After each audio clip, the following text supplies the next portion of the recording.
not your average guy's show. Jimmy's got a Leverack hat on. I heard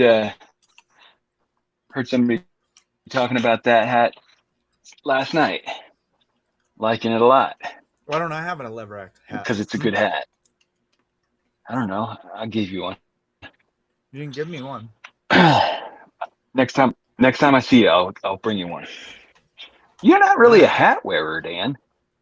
I wear hats once in a while. You wear a hat when you're fishing in Wyoming. Dan's hair is too good for hats. I know. All right. If I had beautiful Dan has dark hair like Dan, I don't know if I'd cover it up with a hat. It's all white on the sides and stuff now. It's all going white. Earlier than my dad's. Yeah, but it's still there. It is there. My hair, if I tried to grow hair, it only grows to about here. I got a big old forehead nowadays. You want to know something funny? It's okay. I actually shaved some. I'm not mad of my about hair it. off. You had too little of a forehead? I had too little of a forehead until I shaved some of my hair off. You're giving yourself a receding hairline? Yeah. Oh my! You trying to look your age or what? No, here's the deal. So I know this isn't something you guys would have experience with, but like my hairline would be back right here, and so my part would be like way down here, and it doesn't actually, like like where you comb your hair. What? No. And so like in order to have a part and not have it like down here, I just like have about 50 hairs right there that I just like nick off with my shears so that I can move my part to there. That's the secret to whatever it is that I do to my hair. I don't know. Well, that's the secret. You just got to nick a little bit of it off. It's not a secret anymore. Well, that's true. Just like I should try that. Like, where should I do it? All right. Like, right? Yeah, like right here. Yeah, right. A little. Yeah, right there. There. Right there. Yep, that's it. Right there. Just do it right there. I'll do that next time. It looks like you already nick a little bit of your top hair off. I did nick a little off that right there. So, oh man! Before we got on, I was saying there's two drinks that I drink at Starbucks. Number one drink. Yo, yeah.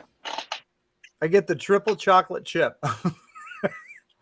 Basically like liquid ice cream. It's number two, kind of like a milkshake. Is it hot or cold? It's cold. It's like an ice thing. It's like a slushy. It's like a slushy. It's like a milkshake. Yeah. All right. Bunch of ice and like it's blended. Does it even have? I don't even know if it has coffee in it. To be perfectly honest with you, you have to. I'm pretty sure you have to add coffee if you want coffee in it. And I don't. I just get the straight up triple chocolate chip. And then the other drink that I get is I'll if I'm drinking coffee at Starbucks, I get an Americano. Just a black cup of coffee made with a couple of shots of espresso instead of, Why not just get black coffee? I don't like their black coffee. Mm. It's different. Like, I think it's different, like doing a couple of shots and some extra hot water versus like just brewed. Yeah, it's way different. So. Oh, for sure. Yep. So that's all I'll get if I'm there. I don't know. We do. What do you get, Darcy?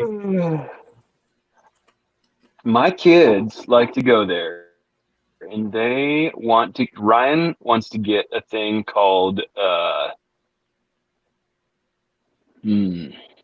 it's. I can't remember what the flavor, like what the title of it is, but it's a refresher is what the category is. So it's like lemonade. And then like a ice Evabel. It's not slushy, it's just like it's got ice in it. It's not blended. Not blended. She likes it when they have the boba. Like they had some raspberry boba refresher or something earlier this Isn't that summer, balls or whatever? but that's The little beads? discontinued. Yeah, those little like jelly beads. So she likes to get that. So right now they discontinued that drink, but they still have those little boba balls in stock. And so she gets whatever the other one is and asks them to put some of the boba in. So it's some sort of lemonade, maybe like basically strawberry lemonade with those little boba beads in it. And then Evabelle, she generally gets something like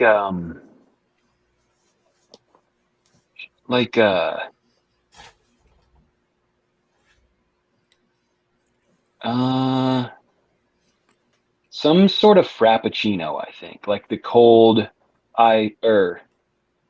the frappuccino just iced or is it's not blended. Whatever she gets is not blended. It's like a iced caramel latte or something like that. And you get? That's what she likes to get. I have a cup of coffee in my hand that I made at my house. Oh, well, when I walk in there. You walk into the Starbucks carrying your own coffee. Heck yeah. Yeah. Dude, okay, there's a good life subject. Okay. So you know how like if you back in the day, do you guys ever go to the mall? And Yep. you just go to the food court and like the places have sort of like That's seating right. by whatever restaurant, but like you just take whatever food you're getting at the food court to whichever restaurant and eat it, right? Right. There are people who will not like if you are like, well, I want to eat at Culver's and you want to eat at Long John Silver's, right? There are people who will not carry their Long John Silver's into Culver's and eat it. Why would you do that? To eat with the people that you're eating with, The or last eat time- something different than they're eating. If you can't agree, The last time I ate with your daughter Shea, Okay. the last time I ate with your daughter Shea, she was traveling with like 3 or 4 other people, and somehow Anna knew that they were traveling through, like coming down I-35, and she mentioned it. We were on our way home from church, and Anna's like, Shay'll probably be coming through here any minute. And I'm like, well, tell her to stop and have dinner with us. And so she texts Shaya, and Shaya's like, we're like one exit away. And we were like, well, we're going to eat at Whataburger. Meet us there. And apparently the other car didn't want to eat. Not all of them wanted to eat Whataburger. Like, so they stopped at Chipotle, and 2 of them got Chipotle and brought it over and ate it in the Whataburger dining room while we ate Whataburger. Is that weird? That's why I'm asking. Jimmy seems to think that's I don't weird. care. Oh, It would help. I think that, I mean, I eat with Jimmy and his family fairly often. And if Jimmy would get Kinsley whatever she wants to eat, then we could go to whatever restaurant we want to go to a little more often. Yeah, that True. was literally going to be my that is question. true. Are you telling me that all 4 people in your family agree on where to eat? Never, but I'm not going to. My rule is you either go where I want to go or you don't eat. So Kinsley just doesn't eat. Well, if I'm we kind of change if it I'm up. hard on that rule, which I am from time to time, but at other times, like We take into consideration majority rules type of thing, or it's like I don't really care. We'll go wherever. But you whoever won't thinks let the her pickiest. get food at a place and then go to a different place and everybody else eat. No. Like, what do you think is going to happen? What's the hang up with it? The hang up is you don't get the option to do whatever you want whenever you want to do it. Yeah, but I mean, No, you're you like, you how got to often do you do eat what the out? group is doing, or you're Why? on. Who made that rule up? Where's that in the Bible? I did. It's not in the Bible. You're not in charge. You're I just am in Jimmy. charge Of what? of my daughter. Okay, so how often do you go out to eat? Because like here's the other side of it. Every Sunday with Darcy. Well, not every Sunday, but most Sundays with Darcy. If you don't go out to eat very much, and you're a kid, and your parents like, suck it up, Buttercup. That sucks to go out to eat. Like if you went out to eat every day, and you're like, we'll go to a place you want to go some other time, great. But if you don't go out to eat very much, and the one like time in a month your family's going out to eat, you see what I'm saying? Like you have to suck it up. It Wait, makes going out to hold eat on, no Dan. fun. Yeah, Okay. I get what you're saying. Hold on. I feel like there might be some childhood trauma coming out here, Dan. Where did your dad like to go that you hated to go? Or your mom? No. Here's the thing. So here's the difference. We were poor. We knew we were poor. Okay. So the only place that we ate out Taco until Bell. I was now Grandpa took us to Taco Bell. That's true. But because you could get Grandpa would 89 even bean show burritos. us. Oh no, they were like, I think when we started going to Taco Bell, it was like $3 for $1 tacos and like $2 for $1 burritos. It was so cheap. Okay, so when I was a kid and we were traveling, there was only one place, except for the rarest occasion we would eat somewhere different, and that was Wendy's. And you could have one of two options. You could have one junior bacon cheeseburger and a Frosty, or you could have two junior bacon cheeseburgers. Mm. That was it. It wasn't a place to eat. It was a thing to eat. That was it. So when your family's going to go out to eat, how many places do you guys get? I mean, sometimes unless we're, so like if we're actually going to eat somewhere, if we're trying to get somewhere, we try to come up with something that everybody can stomach. If we're trying to get somewhere, if we're just going out to eat, we definitely will go to two places pretty regularly. Yeah. What do you do at home? Do you have like 3 different meals for dinner? Maybe more. Yeah. That's ridiculous. Sarah will make something for everybody to eat, and then she'll eat something that like you can't even recognize. Like you look at it and you're like, I don't know what does that have to do with what you just cooked? You know? Like she'll eat like a salad with little black seeds in it and stuff, with like No. homemade yogurt vinegar dressing or something. Like, yeah, that's pretty normal. But here's the thing. At our house, we do kind of just like, we don't have a whole lot of like, oh, we made this meal and we're sitting down. It's like we will if it's like BLTs or something like that. Everybody's up in the grill of a good BLT, right? With fresh garden tomatoes and some bacon, But like, I mean, if I'm eating hamburgers, I'll just eat like 2 or 3 hamburger patties. And so she'll cook like 20 hamburger patties, and I'll just eat on hamburger patties for like 3 days. Like, That don't bother me. Do you have does everyone get to gather around the table at 6:30 and sit down and eat dinner together, or is it just kind of a free for all? I mean, we eat together if we're all going to be around. But like, if not everybody's going to be around or something, just eat. I mean, like I walked in from work or from a meeting that I was at, and they'd already eaten, and I ate like what was left of some fajitas. They didn't know when I was going to get home. Like I like sitting down as a family, but like we don't, like these days with school and everything and sports and building a house, we don't get that every night. Yeah. Yeah.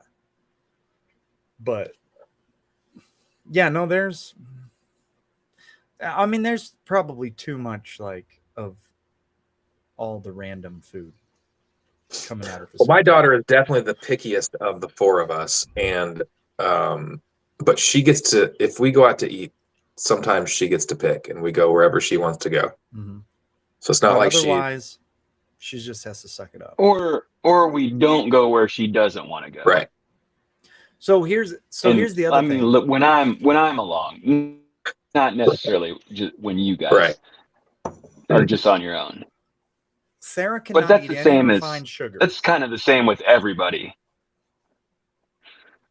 Sarah can't The eat any problem is refined Darcy sugar. and I are too soft because we'll eat anything. Yeah. And then like Marcella can't eat any pork. And all of the rest of us really like, sausage and bacon. That makes and all it this hard kind of on stuff. BLT night. It does make it hard on BLT night. Yeah. And we don't usually like do the special turkey bacon. It's been, no offense, Marcella, but BLT night's been better since you've been gone. Like since you've been away at school. I mean, What, Darcy? What, I forgot. We did a BLT night over at your house this year. Ah, dang What? it. Yeah. What is it that Ryan does? It's different. I don't remember what it was. She calls it a BLC. She doesn't want the tomato on there. She wants cheese. Cheese instead of tomato. all right. Uh-huh.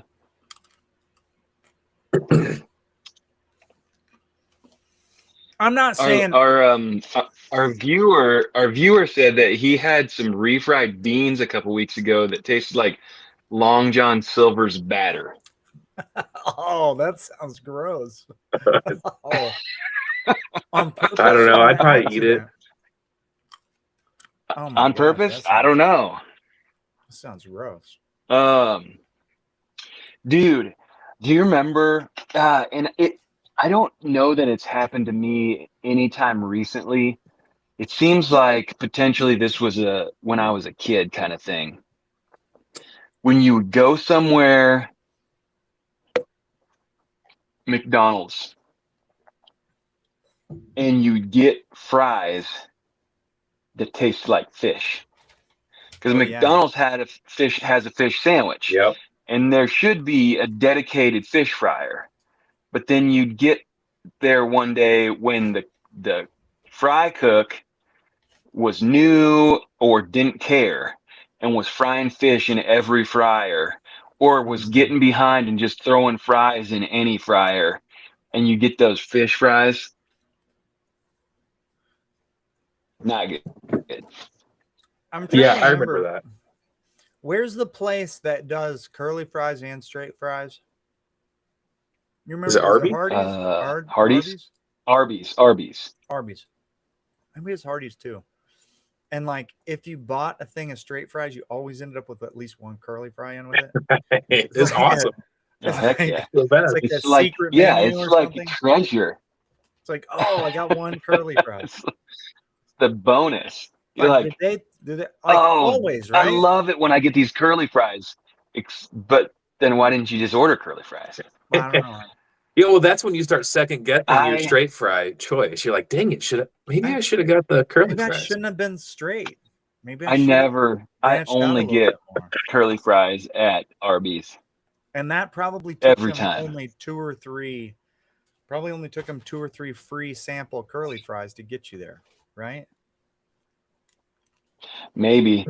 Actually, I think that it might have been an upcharge back in the day. And so then whenever I got out on my own, I was like, I'm eating curly fries. I'm paying the extra 12 cents. I will say, so to put a cap on that other conversation, I'm not saying that we do that all the time, Jimmy. My point was, I find it funny when somebody has a visceral response to eating someone else's food in a restaurant. Those of us who have done it numerous times have never been kicked out of a restaurant for it. Like, there's no there doesn't appear to be any rule against it, like from the health code or anything like that, you know?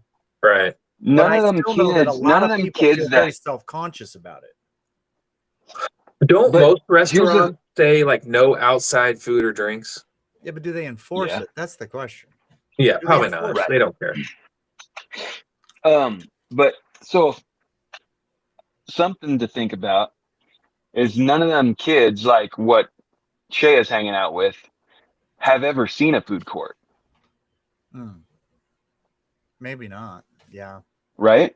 Like Well, I there mean, hasn't been that's a basically what it mall is at food court. college, but it's all you just walk in with your card and you get whatever food you want. That's a cafeteria. No.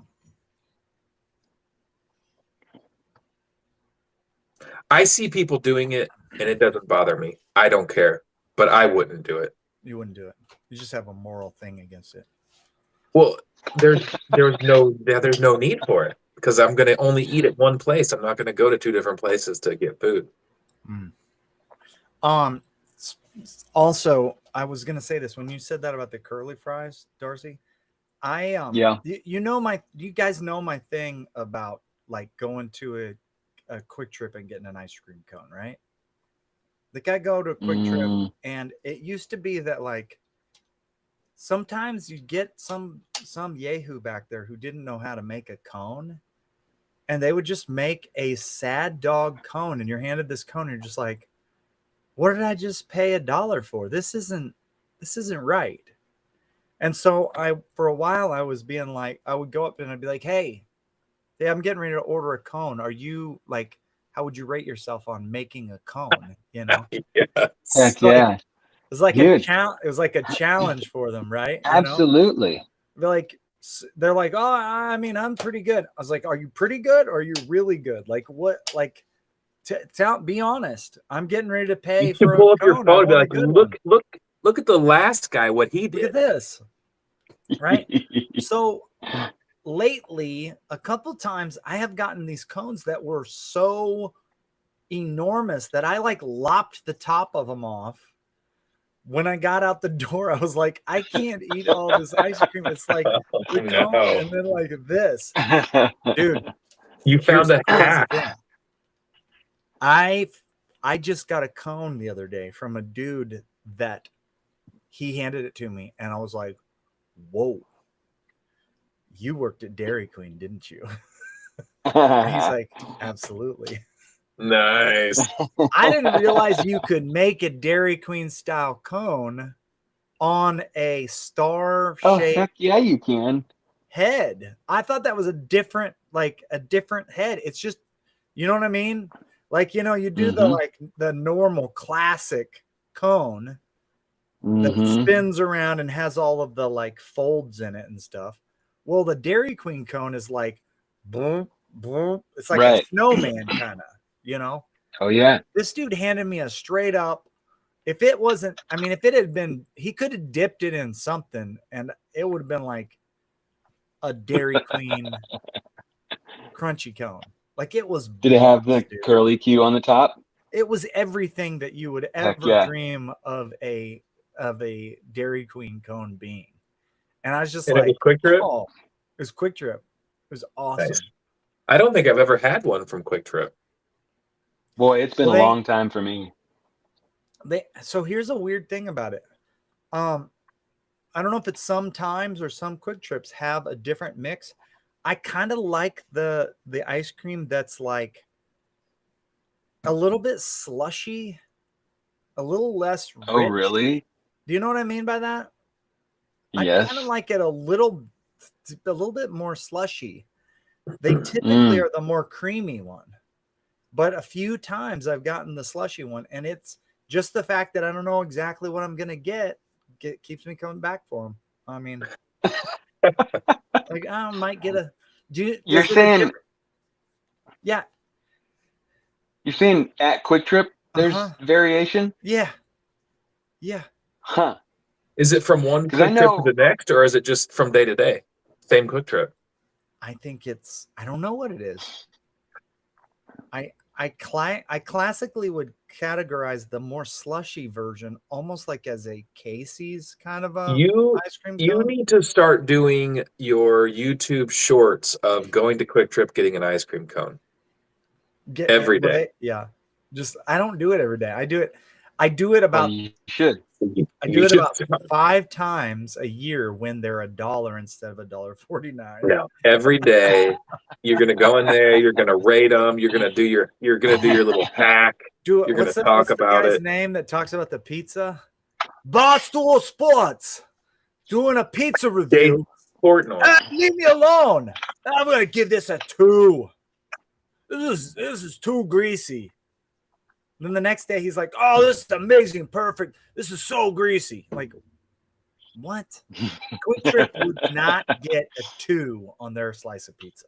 I guarantee you. No. No, their pizza's disgusting. Their pizza's it's rough, man. I tried it a couple It'll make a times. I'm turn. like, no. There is a Casey's directly across the street from my Quick Trip, so that's where I will be going for pizza. Yeah, for sure. So I should do a daily ice cream cone. Rate the ice cream At least cone. weekly. I mean, once a week would be. That would be pretty fun. I wonder Yeah. if you could like do the video. I mean, it's public, right? It's a public space. You could video them making it, and Why not? I don't know. Give it a try. Yeah, you could. What are they gonna do? Kick you out because you have a video camera on and you're having them make a cone? I think you should. They got to start it up. As you know, That's the crap people want to watch. Yeah, isn't that weird? Yeah. The dumbest things are what sells. Yeah. I was literally listening to a podcast today about YouTube channels like that are like taking off.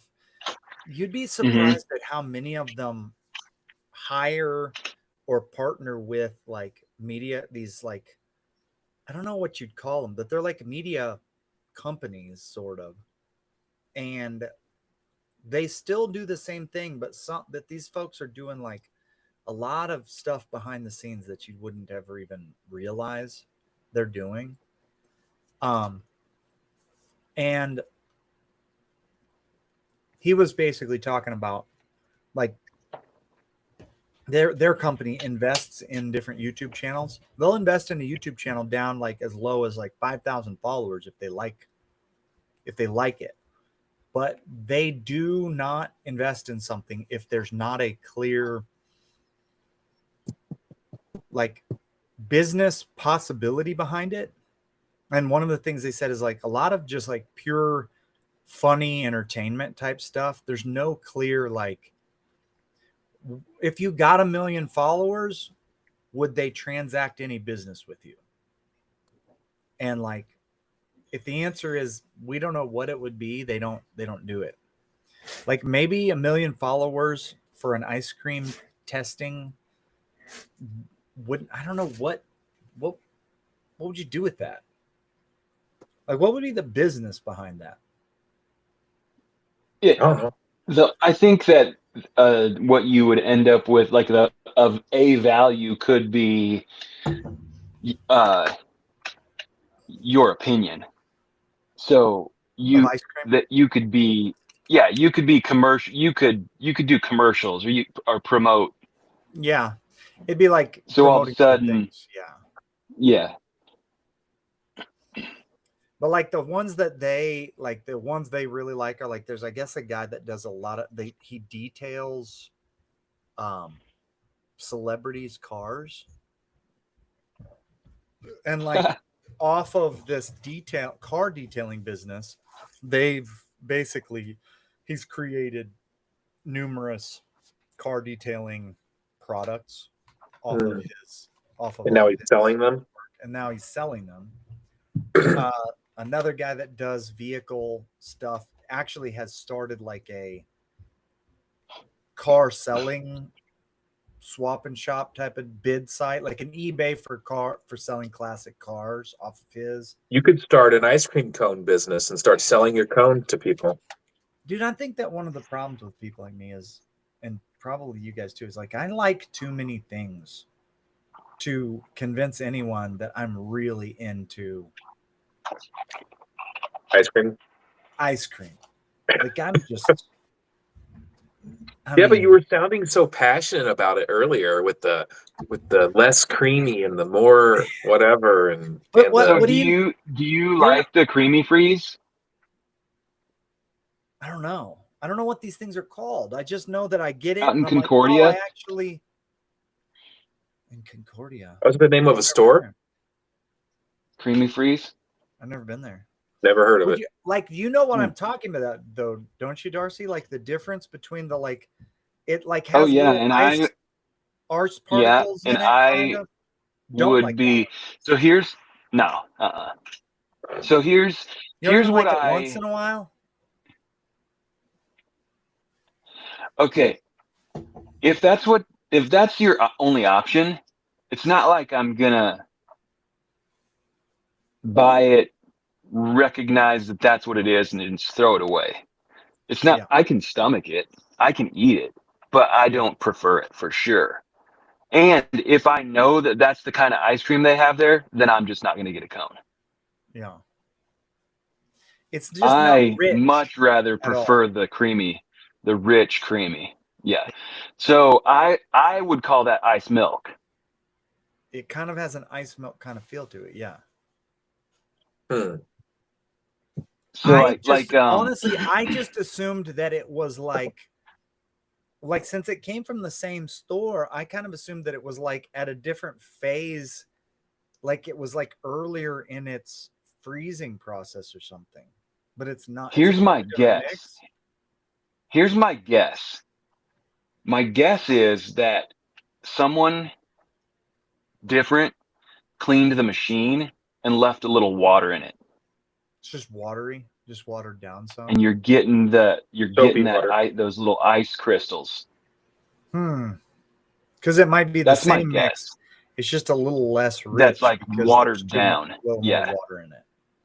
Could And you've be. got those little like salt sized ice chunks in it.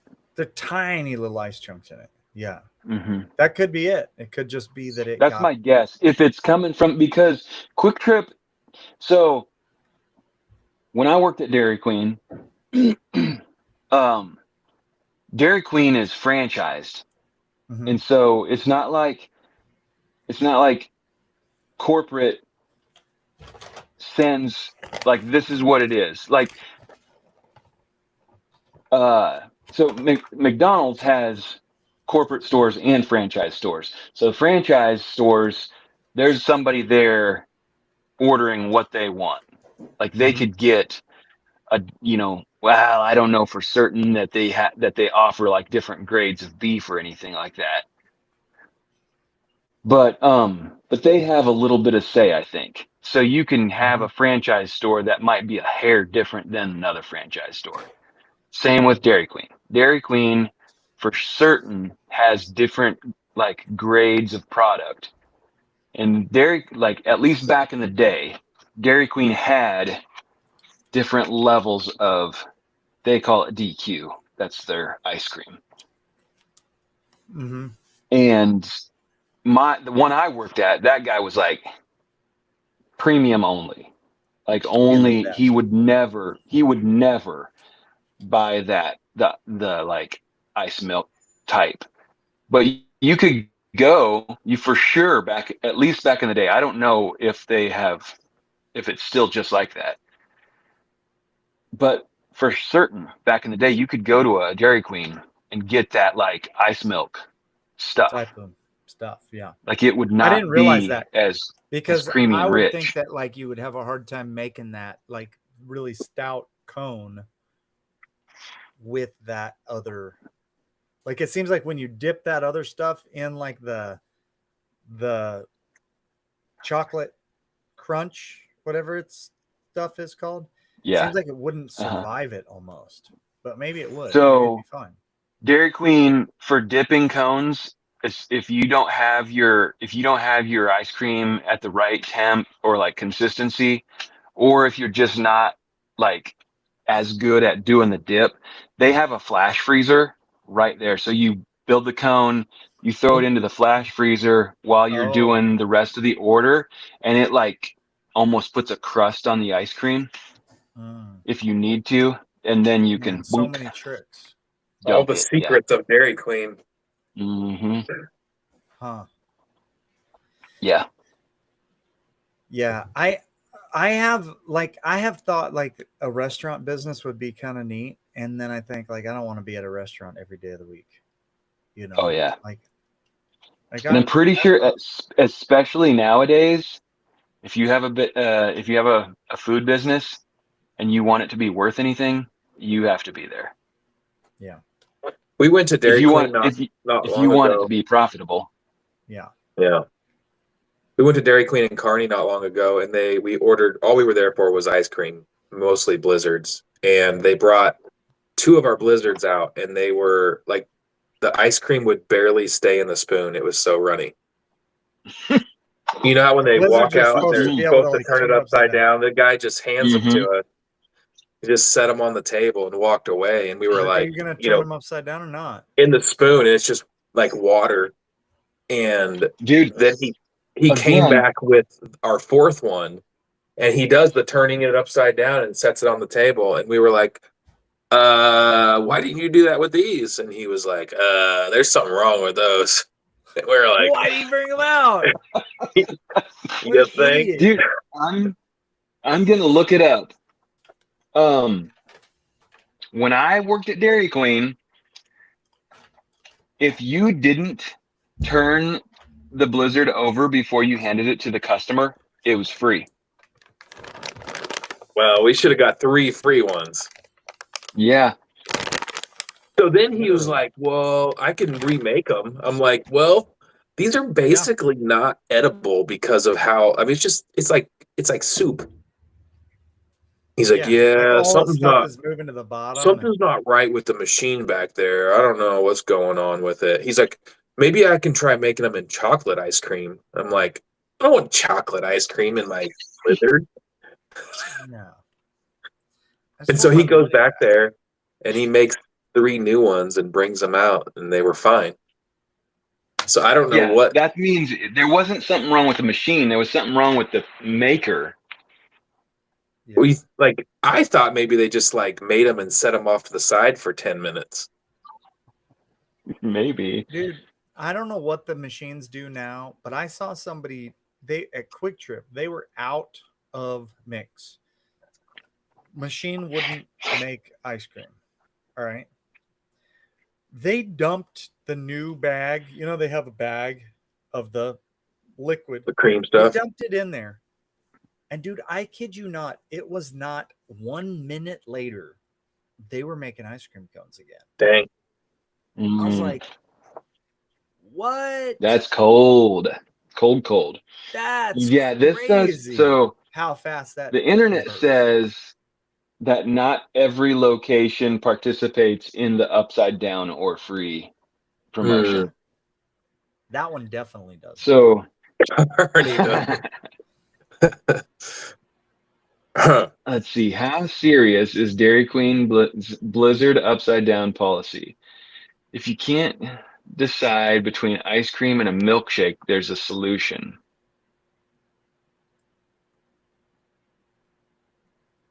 Huh. Well, it is a solution that they put in the thing.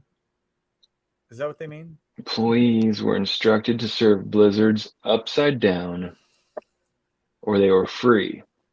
That started. This says that started in 2015. Dang. That can't have been. Uh, It seems like it's been as long as I can remember. Right. Yeah. I can only remember I back wonder to if 2015. Oh.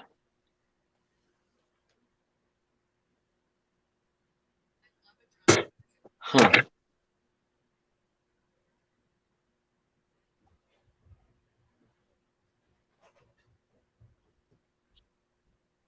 Okay, when blizzards became a thing, which was in 1985, the franchise owners could choose whether they wanted to participate in the upside down or free. According to Derek.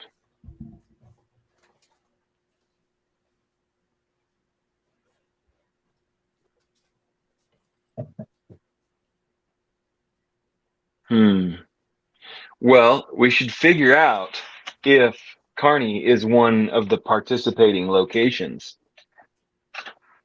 Yeah, I don't know if I can I prove it wonder at how this you point. find out. Well, next time. Next time. Yeah, that's true. What you got there, Daniel? Oh, he can't hear me.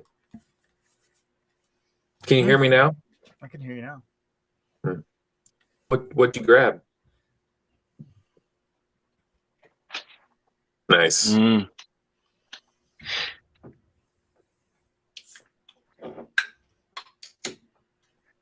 Yeah, I if don't you're know ready. how you would be able to figure out what which locations participate in the in that. Probably the locations that participate in it are the ones whose employees consistently do that. And the Why? ones, Like you're carrying it out, and you know that it's not right. Why do you deliver it? Why do you bother? dude, Like just hoping. when's the last time you were at Dairy Queen? Oh man.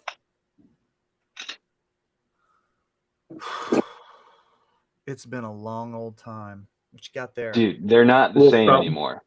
They're not. Little something, something. Yeah. It's been a long time, and the last time I was at Dairy Queen, I was at some. Here's what I remember: I was at some job where a Dairy Queen was pretty close to the job, and they were running like a pretty good deal on like double cheeseburgers or something like that. And so we were just going there and getting double cheeseburgers for lunch every day. Just The whole crew, or just some of you? Some of you guys going somewhere else? Some people were taking their lunch into the store to eat it. Oh, Lunch nah. See, you can't do that. No. Okay, wait. Let's go back to this. Jimmy, you have never been a framer, and so you have never probably. I don't know. Back when you were a countertop guy, I guess that might have been pretty similar. But let's say, how many times, what's the most times in 1 week you ever ate gas station food? Probably one. In 1 week, one time in 1 week. Okay. So that's not like a framer. No. Because there's plenty of framers that'll eat gas station food 3 to 5 times a week. Oh no, I mean And most other weeks it was trade crews. And the worst is the roofers.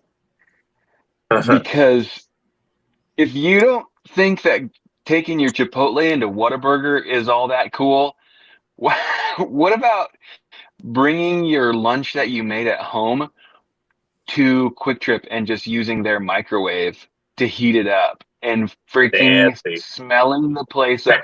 That, like, maybe you had fish last night, and so you run down to Quick Trip and you throw your leftover fish in the microwave in Quick Trip. Dude, Heath would take, this is no joke, Heath would take ramen noodles, crack them into a Tupperware, and put them in the microwave at Quick Trip, which, like, one, all the plastics that you're consuming, gross, dude. Two, those start getting rank late into the lunch hour. Those microwaves. Like, you don't know if somebody like heated up a can of spray paint in that thing like an hour ago. But it's possible. It's possible. Like, dude. Oh my goodness. What are you doing over And there? then I'm just running our subfloor adhesive's really cold, and I'm putting it in the microwave at Quick Trip, kind of bull crap like that. Like, for what real. are you talking Yuck. about? You're putting caulking tubes in the microwave. Yeah, that's real. That's not what we did in the countertop world. Okay, back in the day, there'd be one. Sometimes you'd go in there and there'd be one guy over there that came down, and with he's everybody else's warming up lunch. his food and his three buddies. And so he's over there, and if you wanted it, which we always had our own microwave. We carried one around in our truck. But if you wanted the microwave, you weren't going to get it. Not in this lunchtime, Yeah. because that dude is going to take up the entire lunch break using the microwave. Yuck. And so if you were one of the guys, like we had guys on our crew that they loved those burritos that they had in the cooler at Quick Trip. And so that's what that microwave is actually for. The Yeah. burritos and their little bagged things that you pop the bag and throw it in the microwave for 45 seconds and you pay for it at the counter. Right. That's some people don't know that, but that's what those microwaves are for, is for in-house prep.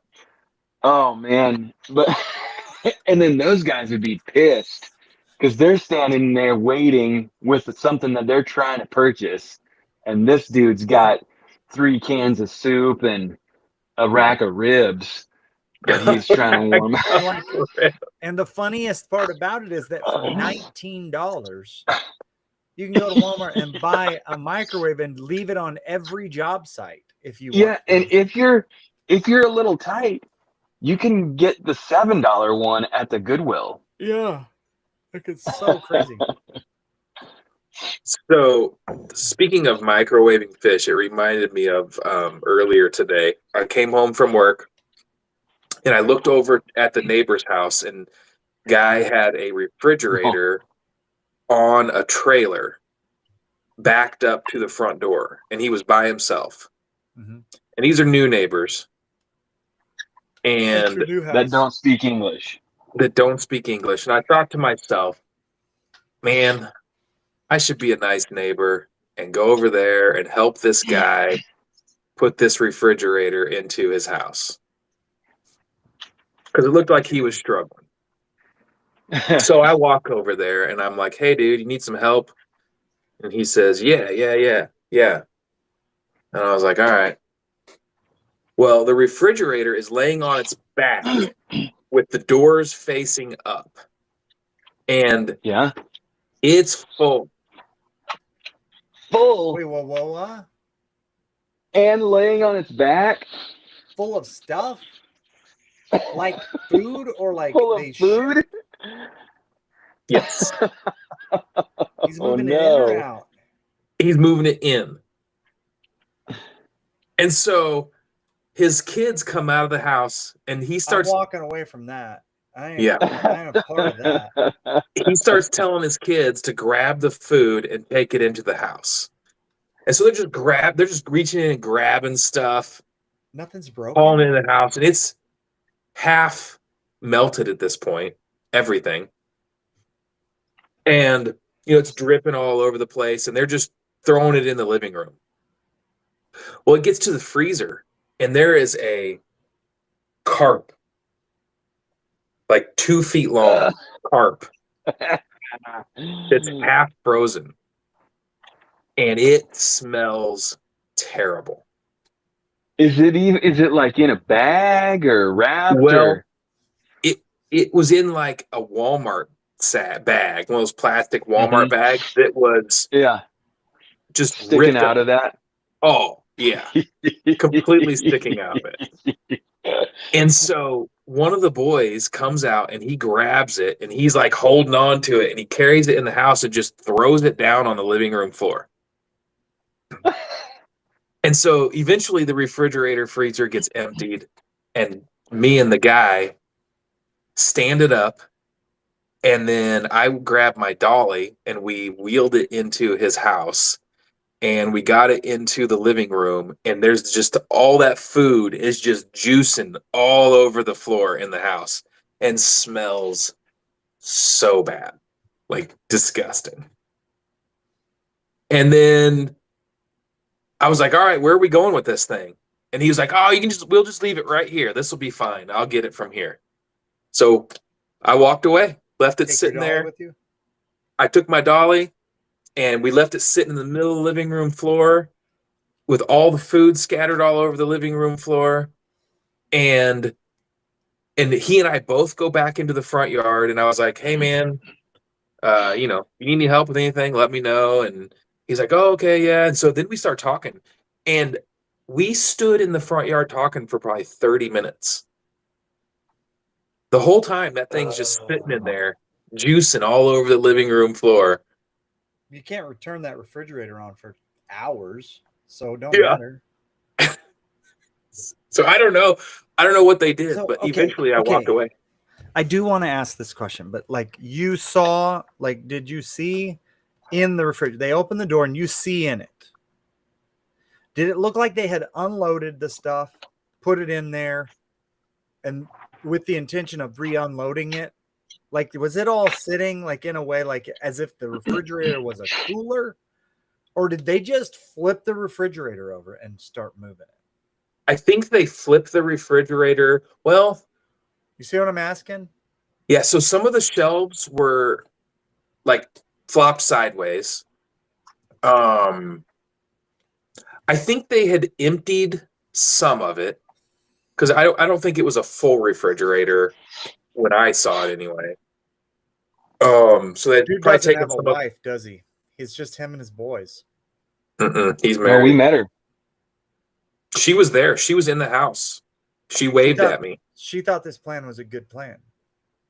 I don't think she Or cares. she's like your wife, and you, whatever you say goes, and like I don't know, man. it doesn't matter what she thought. Where are they from? Burma? They do things a little different, I think, over in Burma.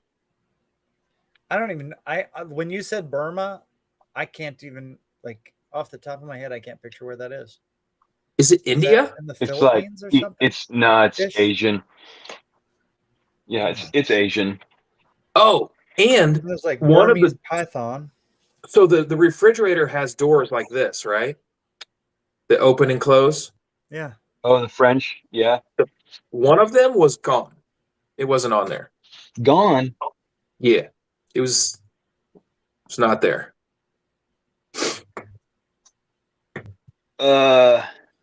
Well, okay, it's right. It's partly right up against Thailand. Okay. But it's on the continent, not okay. Gotcha. But Guy was super nice. I liked him.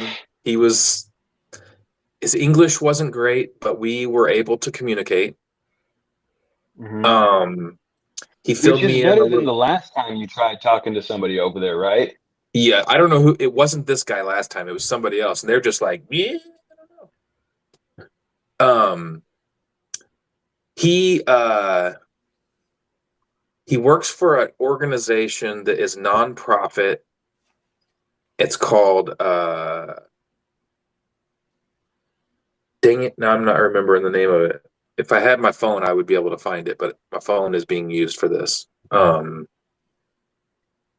it, I don't remember. It's some nonprofit. Water or like religious or it's a religious nonprofit organization. I think it's Catholic based, and they help people that are poor, that own homes, that can't afford to maintenance them. So his analogy here was or in Burma, here in Kansas City. Our viewer reminded us that it's called Myanmar now. Myanmar. Oh, that's why I couldn't picture where it was.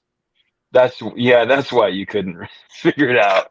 That's why I couldn't picture where it was. But they gotta pronounce it Myanmar too. Basically, he said, like let's say someone's hot water goes out and they can't afford to fix it. We go in there and fix it. Does this someone need to be like Burmese or Myanmaran and living here? So no. So dude from Myanmar came to the United States. Did we change the names of the pythons too? Myanmaran pythons? Ask the listener. Are they Myanmaran pythons? I just did. Ask the listener. So when the listeners know more than the host. What does he do for them? I don't know. He didn't say. He just worked for them, but he doesn't do any of the work. He doesn't do the physical work. He doesn't know how to do any of that. He just communicates with them. Yeah. Interesting. What does he resemble, like, does he remind you of like an Asian person or like an Indian Asian person, or Asian. Yeah, he's very Asian. Asian looking and acting. Southeast Asia.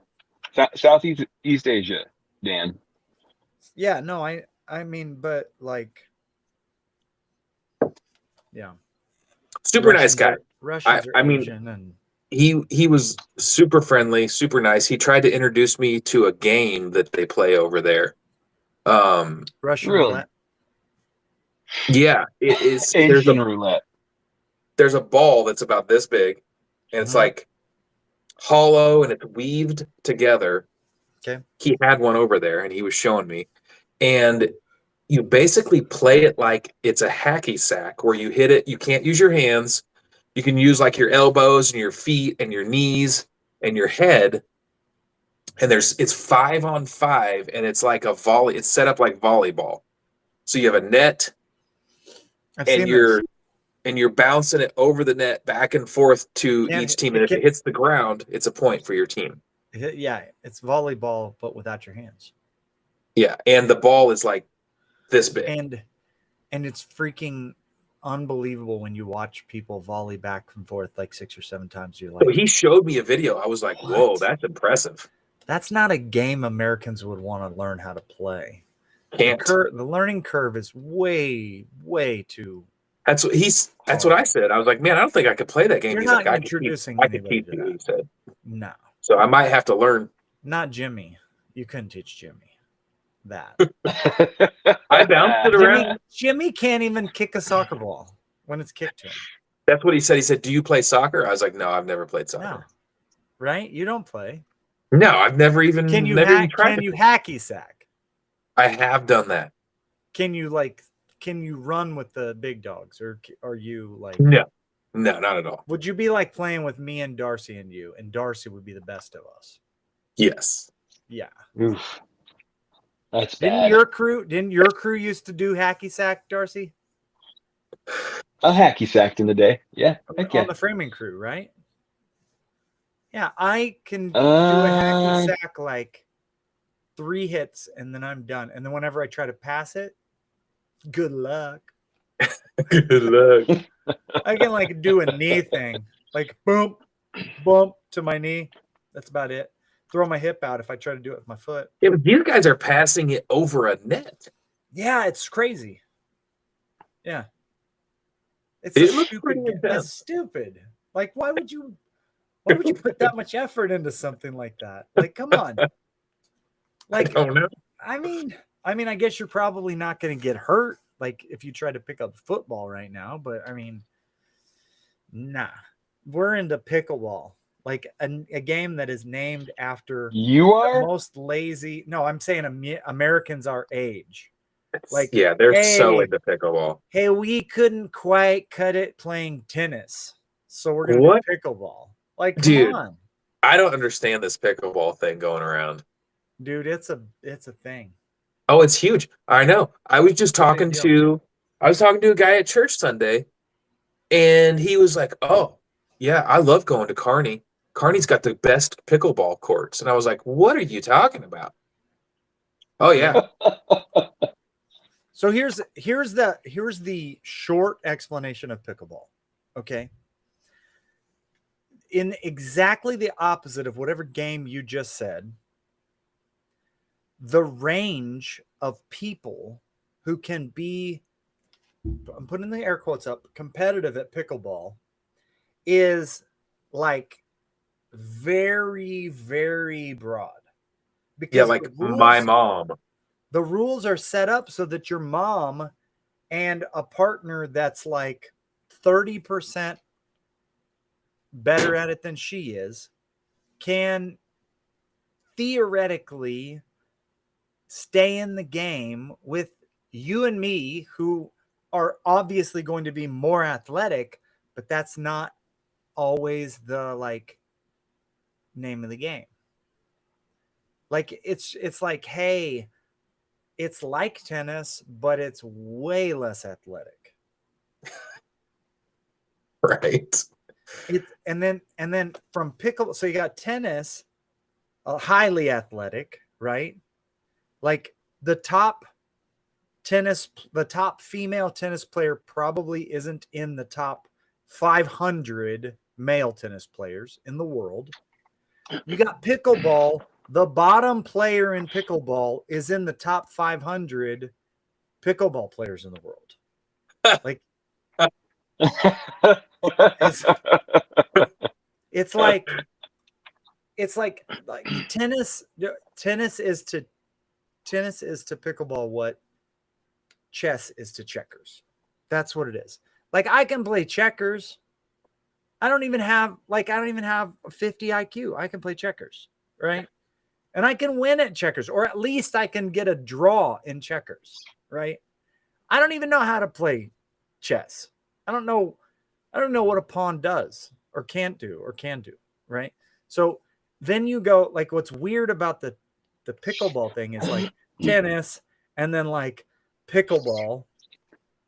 I mean, similar in that it's like a little, and it's less athletic than ping pong by a pretty good measure. And then you have paddle or padel. Have you seen this? No. No. Padel You're just making is stuff up now. no, I'm not making stuff up. Padel is like on a pickleball size court, but it's a cube like racquetball, but it has a net like pickleball, and you can play off of all the surfaces.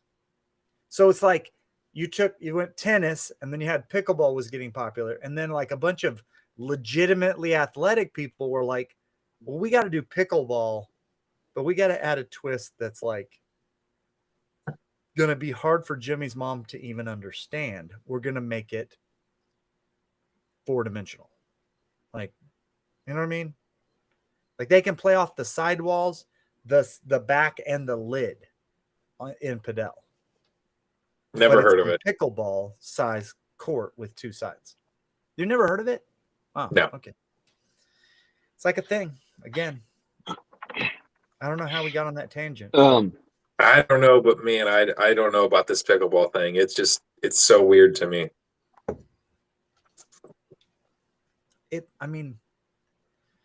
I've got a guy that helps me every once in a while on projects, and I'm like, hey, can you meet me at this job site at whatever time? And he was like, oh yeah, I could be there by like 8:30, 9 o'clock because I got to play a round of pickleball before I get there. Yeah. Yeah. Like, so there's a dude that I listen to. I don't know him, but he does like a variety of different businesses. One of his businesses that he started last year was he has a small, like it'd be like a spot like your shop at your house in town. It's bigger than that, but it's that type of thing. It's just a building in the backyard. He converted it to a underground pickleball court. So like he that's what I should do with that building. Literally, he blacked out all the windows. He put a bathroom in it. He has a key card door like deal, and he sells memberships for like $190 a month. He has like 200 members of this thing. And what he did was he set it up to where they can go play pickleball anytime, 24 hours a day. He has the bathrooms cleaned. The bathroom has a shower in it, I think. He has the bathrooms cleaned 3 times a week or something like that. There's no doorman, there's no nothing. It's just you pay for your card and you can take people in there to play pickleball. You have to like get on his app. He makes a bank load with his little pickleball barn in Denton, Texas or something like that. That's what I need to do. How big does a pickleball court need to be? One court in there? I think there's 2 courts in there. Yeah. But it's not a huge I think you can fit 2 pickleball courts in one tennis court. Is that right? It sounds right. It's In probably what? like that. Like I One think tennis it's like court? sideways. I think if you have a tennis court and you split it at the net and then you can play pickleball on both sides. How big is a I regulation think. pickleball court? I'll I'm look it gonna up. look it up. My computer froze up, so I can't look it up. Does our listener know? Check with him No, or her. he don't know. Dang it. What good is a listener if he's not going to know things? You know what's funny? Here's regulation P on Google. 1, 2, 3, 4, 5, sixth down. 6. 44 feet long, 20 feet wide. That's pretty small. What was the first dimension? 44 by 20. My building is 45 by 25. Shoot. You might need a little more space Perfect. than that. It's perfect. You can't even get a backswing. Your backswing will hit the wall. Dude, you should start. Do they serve outside or inside of the regulation? Mini pickleball. You just do yours 35 by.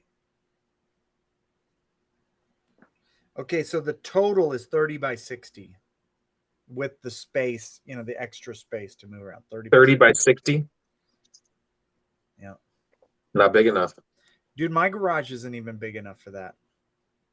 That's crazy. Dang. It'd take the whole thing plus some. Bummer. Well, okay, my big shop is, but I'm selling it, so. Are you? Yeah. I am. I'm going to sell it. Unless it won't sell, and then I'll keep it. And if I keep it, I'll lose everything. So.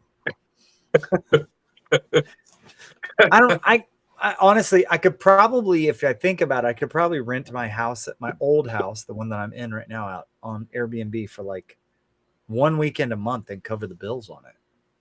You could probably rent that shop out to somebody for a decent amount of money also. I bet I could. I wonder if I should just keep this place. Now you're talking. I wonder if I just rent it out to me. Hey. My business pays me. And then it's a write-off. And then it's. We'll have to think about that. Yeah. Because, I mean, who doesn't want an 80-foot by 36 shop to play pickleball in? I want one. The other business that this guy has, here's what's crazy. One of the other businesses he has is a Buc-ee's bootleg website. What? Buc-ee's. What does that even mean? Buc-ee's, the gas station, does not have a website where you can buy their stuff. And they don't want to have one. So he started So he lives by a Buc-ee's and he'll just DoorDash you via the post office Buc-ee's stuff. Yeah. He calls it the what is it? Something store for texpats. So like Texas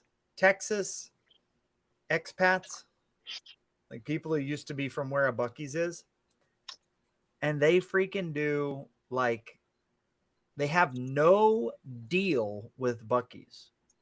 They don't even have we'll give you Buc-ee's labeled stuff for 30% off or 20%. Nothing. They literally go in the store, they buy whatever it is that you want, snacks, and they send it to you in the mail. Tex Snacks, is that what it's called? Uh-huh. Yeah. World's biggest Buc-ee's reseller. And they buy it at retail prices and they mark it up 100%. Really? And you sell it, and people buy it 100%. Darcy and I were just at Buc-ee's a couple weeks ago. Because by the time you physically walk into a store and buy a $5 item, take it to your house or whatever, your warehouse, package it up and ship it to somebody, a $9 bag of jerky is an $18 bag of jerky. It just is. Well, Like, first of all, jerky bags of jerky at Bucky's are not $9. right. So They're They're like like 30, $9 a half pound. $36 a pound. So your $36 jerky that you love from Bucky's, but now you live in Alaska, is now a $80, $70 bag of jerky. How many times have you been to Bucky's, Dan?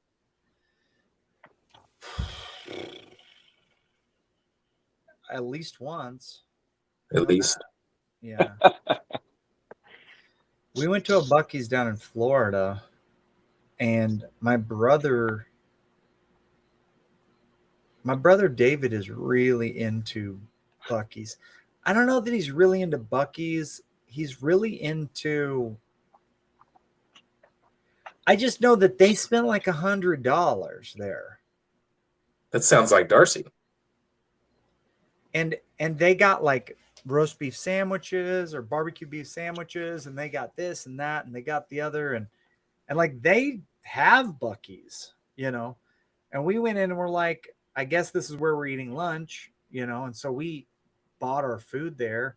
It was fine, but I was like, I'm not a very good tourist. I'm just not. I just don't. I don't care. Like, I'm not into the hype of things. What time of day were you there? Lunchtime. I mean, Was it full? there's a lot of people. Yeah. I don't know if it's full, but there was a lot. I'm gonna try to not experience that version of Bucky's, because when I was at Bucky's, it was like 7 o'clock in the morning. Yeah. And there was only 7 other people there. There was like 3 other cars at the gas pumps. Were they already dishing up food and all of those? Oh, yeah. Oh yeah, they were already Brisket on the chopping up the. board. There you go. Yep. What? Say that again. Brisket on the board. Oh, because they're filling it up. Yeah, I remember that. Now that you say that, yeah. I was like, yeah, okay, this is fine. I don't know. I'm an in between person. I'm not like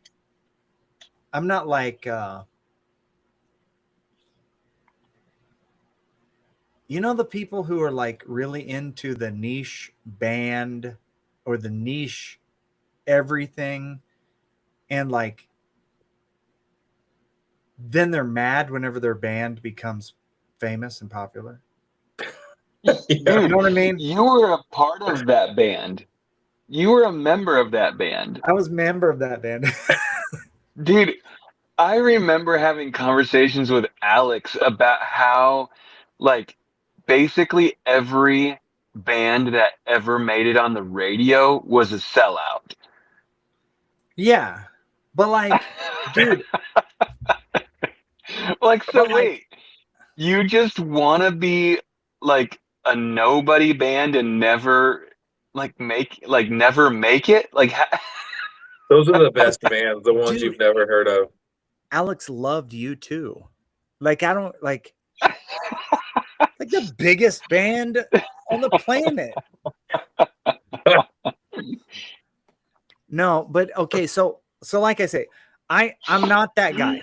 But somebody said to me the other day, like, I sent them a clip of, or the song Miracle Service that I sent you guys. Did I send you that? oh yeah, you sent it to me. Darcy. Oh, dude, Jimmy, you should listen to it. I think you'd like We it. should It's send it weird. to me. It's weird. I'll send it to you. So I sent him and he called me and he's like, yeah, that was weird, but I know when to listen. And I was like, what do you mean? He's like, dude, you've sent me so many songs from bands before they were like anything. And then I'm like, wait, what happened? Like, I sent this guy a Third Day song on their first album, and a Need to Breathe song on their first album, and What was the other one? Like somebody else. Oh, I We sent him didn't St. know Louis, Need to Breathe on Virginia. their first album. No, that we didn't. They It had was like it two was albums out before they made anything, though. but like but like it was so the one that what's the song called? The Daddy Was a Preacher. Oh yeah, Washed by the Water. Washed by the Water. That was their first album that was like folky southern rock. Their previous albums were It was not their their style current. That was like their previous albums were their sellout albums, and then that one was like their back to their kind of back roots to their southern rock kind yeah. of album. Oh, I sent him the other thing that I sent him was a oh shoot, who did we go see this year? No Ferrum, Day no. Steven. No, we went to see Stephen Wilson Jr., but we went to see Oh, Ben Rector. Ben Rector. Yeah. So apparently I sent this dude a Ben Rector song too. Yeah, because we saw Ben Rector way back when he opened for Need to Breathe way back. Well, I don't know if you realize this, but like the church that we went to New City, one of the early guys that went to New City was like, dude, Ryan, this is a guy that I went to high school with. His name's Ben Rector. You got to listen to this guy. Like he's a buddy of mine. And he like handed him like an EP of Ben Rector before he was like anything. And Ryan's like, oh yeah, was whatever. that who was I don't that? remember the guy. I don't remember the guy. But like I met him, but I don't have a picture in my mind of the guy, but I remember the era that we were there at the church and who it was, but like I don't remember him. But like he was like handing out Ben Rector like fanboy stuff, like that's funny. like burned CDs of Ben Rector. He's like, this guy's gonna be huge. And Ryan, of course, is like, yeah, like listen to this, like this guy. I mean, yeah, like it's cool. Like, and then like Ben Rector's, you walking through Walmart and you're listening to Ben Rector. I wouldn't say that he's like top echelon, but like you hear he's as big as he wants to all be. over the place. Yeah. Now I don't hear No Ferrum stuff much anymore at all. You don't? Not really. Man, they did this one song. I don't know that they ever recorded it, but it was pretty awesome. I remember. I heard him play it at the Beaumont Club. They had some good stuff. They did. I think did they get in a bus crash or something and died? Yeah, I think they all died. I'm pretty sure. Helicopter crash. Well, so it's kind of weird. They didn't actually all die at the same time. Their lead singer kind of grew up. Like he had to go like do a real job for real money. Their electric guitarist, who was probably like the best musician, for sure the best musician in the band, he went off to become a military, like a special forces guy. Oh, he died at war? No, he's alive, but he's pretty busy killing Terrys. Their bass player, their original bass player, he had to go to like a rehab, like a boys' home for boys who touch girls who don't want to be touched. Let's just leave it at that. And they call that jail. He narrowly escaped jail, probably because he wasn't even 18 when all of this went down. And then let's see, their drummer is still drumming. That's the one thing. Like their drummer is really drumming. Yeah. Yep. For a band? For or like in his garage? Like professionally for a church, like as a employee, I think, for a church. Yeah. Like a big church over in Kansas. I don't know if he's an employee, but like he's their guy. Yeah. I'm trying to remember. Oh, I heard keyboard. He almost died on hiking the Oregon Trail. or no, the Pacific Trail. Pacific He got Coast Trail. he got all the way from, where do you start that? You usually start that in the south, like at the Mexico US border, and go north, or the other way? Normally you try to start in the north because you start in the north as early as possible so that you can get so that if you go long, you're hiking into the heat. If you Okay. start in the south and you're going north and you don't make it in time, then you're headed into the Bad weather. winter. So I don't know And which then way he went, but I hope that it was from north to south, because he only made it to the Bay. He only made it to San Francisco. Hmm. So I'm hoping he I went thought you were going south, to say Green Bay. because if he only made it to San Francisco from the south, that's and he not. started Yeah. I hope he um started from the north. I Let's heard go. the lead singer was a professional singer at a church somewhere. Yeah, very small church. Very, very small church. Yeah. He was. up and He coming. is. Yeah. Coming church. He's gonna do a gig next, not Thursday, but next Thursday. He's gonna do a gig for sure. Yeah. Whoa, what?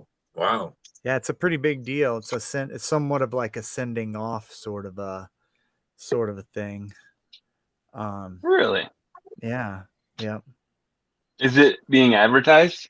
It is advertised on the internet. Yeah, it is. Yeah. I'll send you guys Hmm. the Do any of his advertisement for friends it. know? I Well, don't think so. All of his best friends? I don't think they do. I'll send you it. I'll send you the advertisement for it. And I mean, I don't know who he's told really. But it's a pretty big deal. Like it's, Thursday, huh? yeah, Thursday evening. Yeah. Like 2 days from Let me now. send it to you. No. A week from 2 days from now. Oh, okay. You've got time. You could get there. You could do it. Let me just send you the the playbill for it, and Yeah. you can Are you going just to be there? decide. Yeah, I'm gonna be there. I'm gonna go. Yeah, for sure. Oh, 100%. 100% for sure. okay. Yeah, it's gonna be a big deal. Uh-huh. Did you get it? Did you get the playbill? I saw I can't look at it because I'm like on my Oh. phone. Well, Darcy, maybe you should just do a screen share of the playbill for Yeah. the gig. Well, I'm also Or on you my phone. ah All right, let's see you're here if gonna I make can do me it. do it, aren't you? Yeah. I'll try while you're trying to get it. Let's see. It seems better if you do it. Oh. Riverside, enter picture. I don't know what this is doing. Okay. Let's go. Where is it?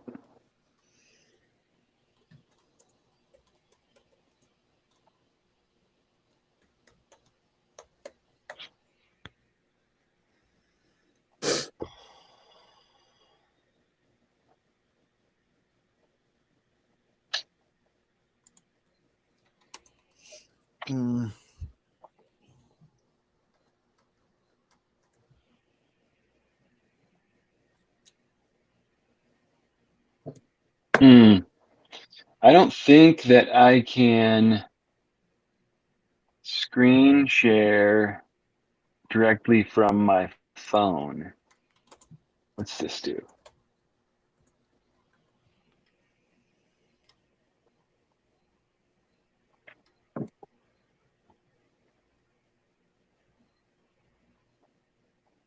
Ooh.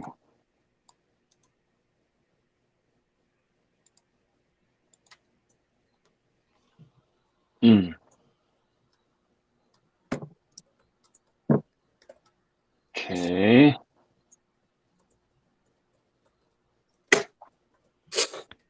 Well, I might have just figured something out.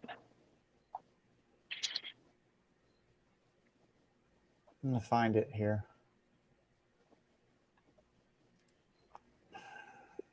Okay, let's see here if I can go copy. No, I can't seem to pull it up. Nope.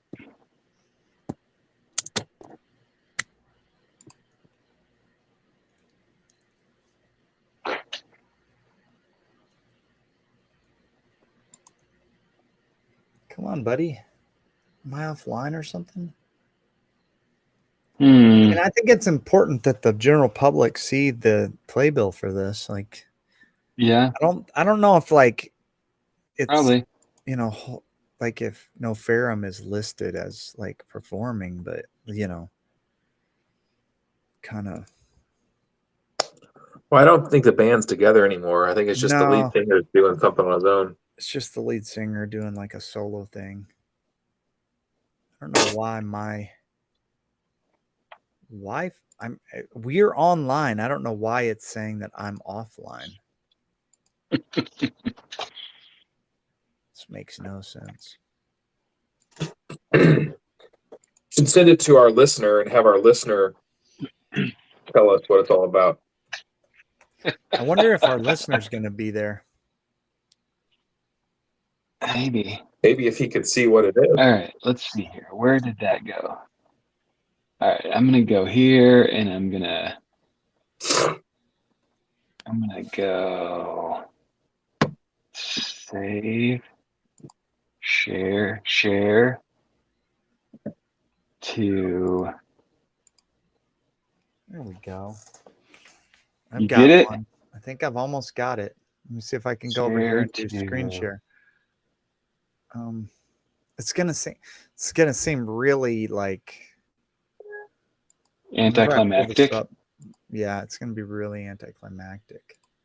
Okay, you ready for this, guys? Oh yeah. Yeah. There he is.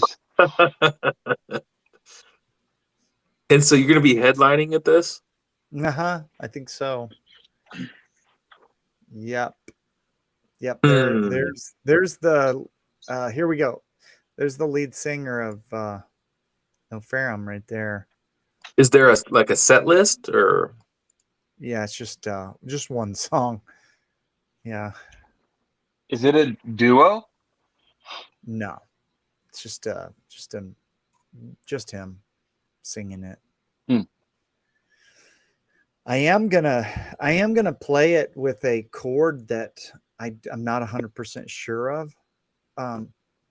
Hey, I should probably play it for you, and you could tell me what chord I'm playing and if it sounds like, because I don't want to do it like. I'll unscreen share it here. I'll unscreen share it. Stop. Did you write the song? No, it's just there's a hymn called Your mom would really like you to write. She would really like me to write a song. Yeah. What's the name of the song you're doing? It's called "Be Thou My Vision." I've heard of it. The viewer said he's probably going to skip that event. Is he really? Wow. That's cold. Not a big fan of that band. Wait, is the viewer who I think it is? Who's the viewer? Like, I would have thought this viewer would have had to be there. Who's the viewer? Does it say? We don't know. Have to be there? Yeah, who's the viewer? Is it required by the government? No, but like, I mean, is the viewer who I think it is or not? Some rando. Oh, it's just some rando. Oh, okay. Yeah. Because our usual viewer, hey viewer, I've thought this whole time that it was like a specific person. Because the thing is, like, I've thought this whole time that he says he does what he wants. Oh, nice. Oh, I know who that is. That is our viewer. The thing is, Jimmy's nephew. That is a fact. The thing is, like, our one viewer that had been here, whether it's this viewer or not, I have no clue. He actually had his middle name was the man who died's first name, like given to him because of that. And I actually just found Never out knew that. I just found out that the first name of Smith was his mother's maiden name, which makes sense. Smith as a first name. Like, how else do you get a name like Smith? Well, because it's your mother's maiden name and you're the last child. Well, you're the last boy. He was the last boy. Okay. Do you know chords? If I grab a guitar and play a chord for you, do you know it? And maybe. whether it works? Okay, I'm going to grab a guitar. Maybe. I'm going to grab a guitar as well. Whoa, we can have a little guitar duet. Maybe. Man, if Elliot were awake, I'd have him grab his instrument. Oh, yeah, he's got him a new one, doesn't he? Oh, yeah. How's that going? Oh, he's learned one note, I think. Oh, boy. Okay. You ready? You getting a guitar too? Yeah. Okay. What key are you playing in? So I'm capoed. Mine looks different than yours. I'm capoed one down. But okay. Can you hear this? Yes. So it's starting with an E, right? Or what? With an E? So you're playing in like B flat? It's F, I think. Your capo 1. Oh yeah. Capo 1 and playing E chord shapes? Yes. Okay, yeah. F.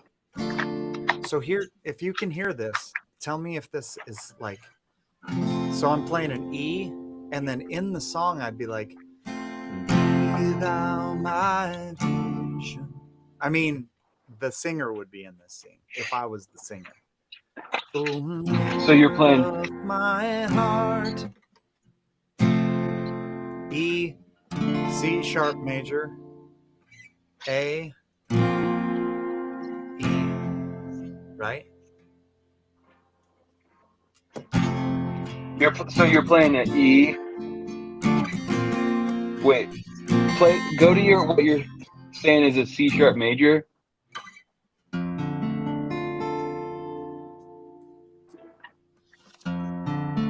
Okay, right?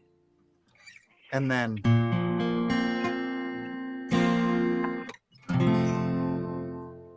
so you're playing an A shape, yeah. A minor shape.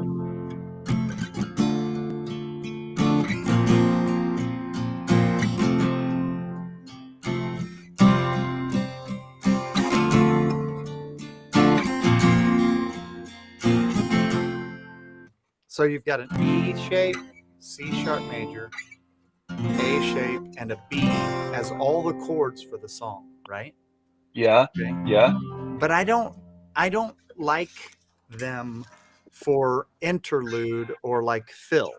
Okay. So what I came up with was entering with this barcode, which isn't a C. It's not a C sharp major. I don't know what this is. So it's just a barcode. Okay, so you're playing like a like a G sharp.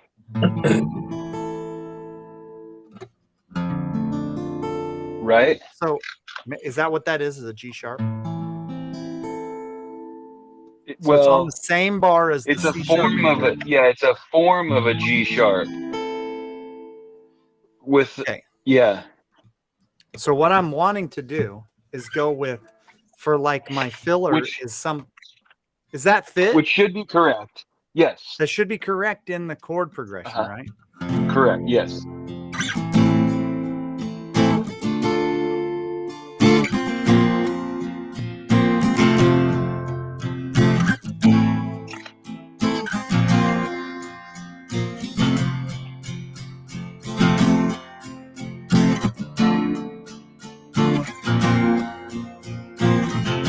That works, right?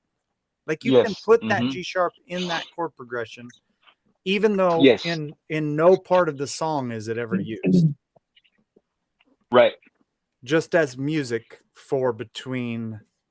Okay, that's what I kind of thought, but I started off like playing around with whatever it would be if you added this, which basically just makes it like a bar G sharp, and it didn't sound quite right. It's With your second lively. finger? Yeah. Yeah, no.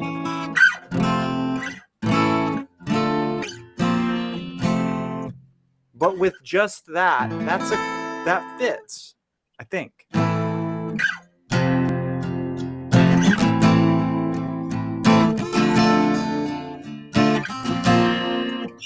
So yeah. So I've never heard anybody play it using that G. What'd you say? G sharp major? G sharp? Well, it's a form of a G sharp. I don't know. It might be like Seventh? yeah, it chords. might be a seventh. No. It's almost like a minor version. Or like a muted, I don't know. Jimmy, what do you think? Do you know chords? I don't know it.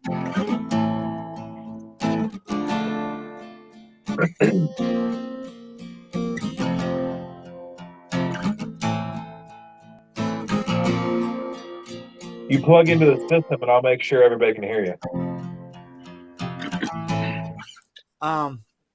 And then the It's other a thing, G, so it's probably a G minor, like a G minor. but yeah. But it sounds good with that setup, like especially if you go to the C sharp right after it. Because you're capoed and you're playing. So I bet it's like a G sharp minor.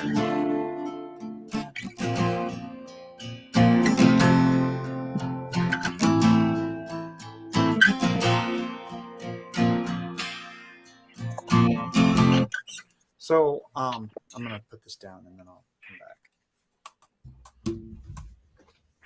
Yeah, because you're playing. Wait. So G minor is. They're playing that here. Okay, what is it? I missed part of what you said. So are you? So play that G shape again. Okay. Oh no, that's when you're capoed and playing So an E. it's in F, I think. Okay, so it's in yes.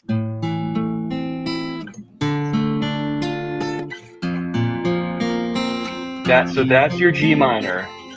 F.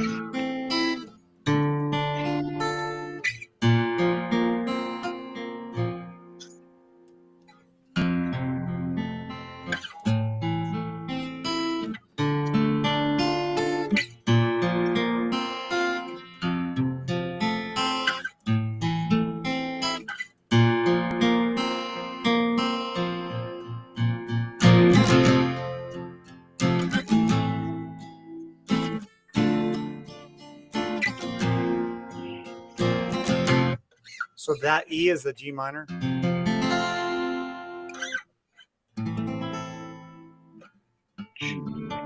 Darcy, we can't hear yours. Yeah, I can't hear yours at all. No, I'm right in front of a microphone. It's like a.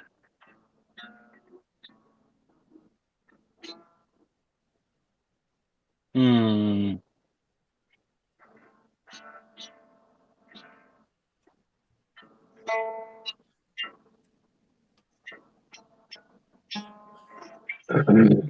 Yeah, it's some form of a G chord or G sharp something or other.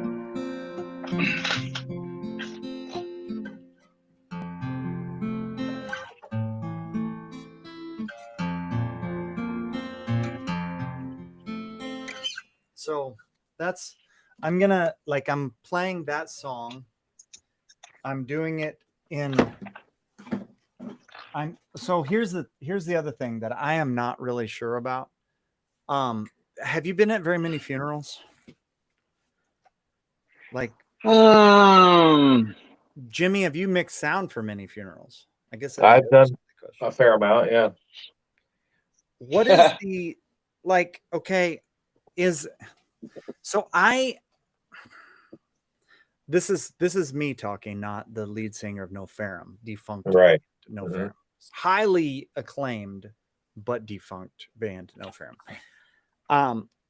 I do not like. I do not think that I am a very. No, I know that I'm not a very good musician. Mm. I think that I can sing better than I can musician, right? But I don't know that I'm like a fabulous singer either. But I can practice and make something sound good. Like I don't just like it's like I was saying about Darcy the other day. Like I don't remember the words to anything. I don't remember. I'm not like Darcy. I don't remember the words to songs I've never heard. Like Right. like I ain't like that. I ain't even close. I can't even remember the words to that song that I've played like 5 times or 10 times since I decided to do Dude, this. do you remember that song? Do you remember the words to that No Ferrum song that somebody wrote and can't find anymore? Which one? The one that No Ferrum played at the Beaumont Club? Did it make it on the EP or not? No. No, it didn't. Did I write it? No. Were you a writer for No Ferrum? Yeah. Hmm. One of 100% the best writer for No Ferrum. I mean, probably, arguably, but I think I was the best singer for No Ferrum, although I couldn't hit one of the notes that the other singer could hit. And well, I could, but I was like, dude, I cannot do this. I could not possibly do this every night. Like, this is a strain on my voice. One of the, I forget which one, but no, dude, I haven't even ever like talked them out of a copy of the EP that we recorded, bro. Like, it's so crazy. It's like you spent money to record it, our money, and you've I never know. gotten me a like, or you, because you also have money in it, like a freaking disc of it. Like, we gave up. Darcy and I sang like 20 songs with No Ferrum at a Dude, wedding. So many songs. I'm pretty sure that it was like So 18 songs. each. It was so many songs that we learned. I'm pretty sure you were like, dude, you got to take half of these. Dude, it was And so I many. think that you sent me a list of 18. It was so many. I think it was like 38, 30, 39 songs or whatever the half of 18 or twice 18 is. So I did, I don't know, what did I do? A dozen gigs with No Ferrum. We did that wedding, which was paid. We earned a little bit through the Battle of the Bands thing. Like the band theoretically earned like a couple $1,000 from all of our different things that we did. Jimmy knows all about that. They spent it all on recording a 5-song EP, which I got, I think, 2 songs on at Chapman Studios. That's right, because they called me at like 2 o'clock in the morning, bro. And they were like, we're recording right now. And I was like, what? Get up. We're recording. We need you to, we're going to record a couple more songs. We have more time. Freaking drove to Chapman Studios at 2 o'clock in the morning. And old Tech 9 was sitting there in the lobby because they were recording at 2 o'clock in the morning too. We recorded for Tech 9. He always a Chapman back in the day. Yeah. Yeah. They were there. Their whole crew was there. And they were recording on the like cheap recording time there. And then all of his girls in the lobby. There was actually just mostly dudes in the lobby when we were there. Are there a bunch of girls following him around? When And I then was there were plenty of girls. at 3:00 in the morning, it was like it seemed like a family man kind of a thing with his like. He had a couple of bouncer looking dudes with him, but anyway, we never saw a dime of it, and I never even was like handed a CD from it. And like between me and Darcy doing Dude, the wedding so that was a so much weird work. time. They were actively trying to cut you out at that point. Well, Nathan came back.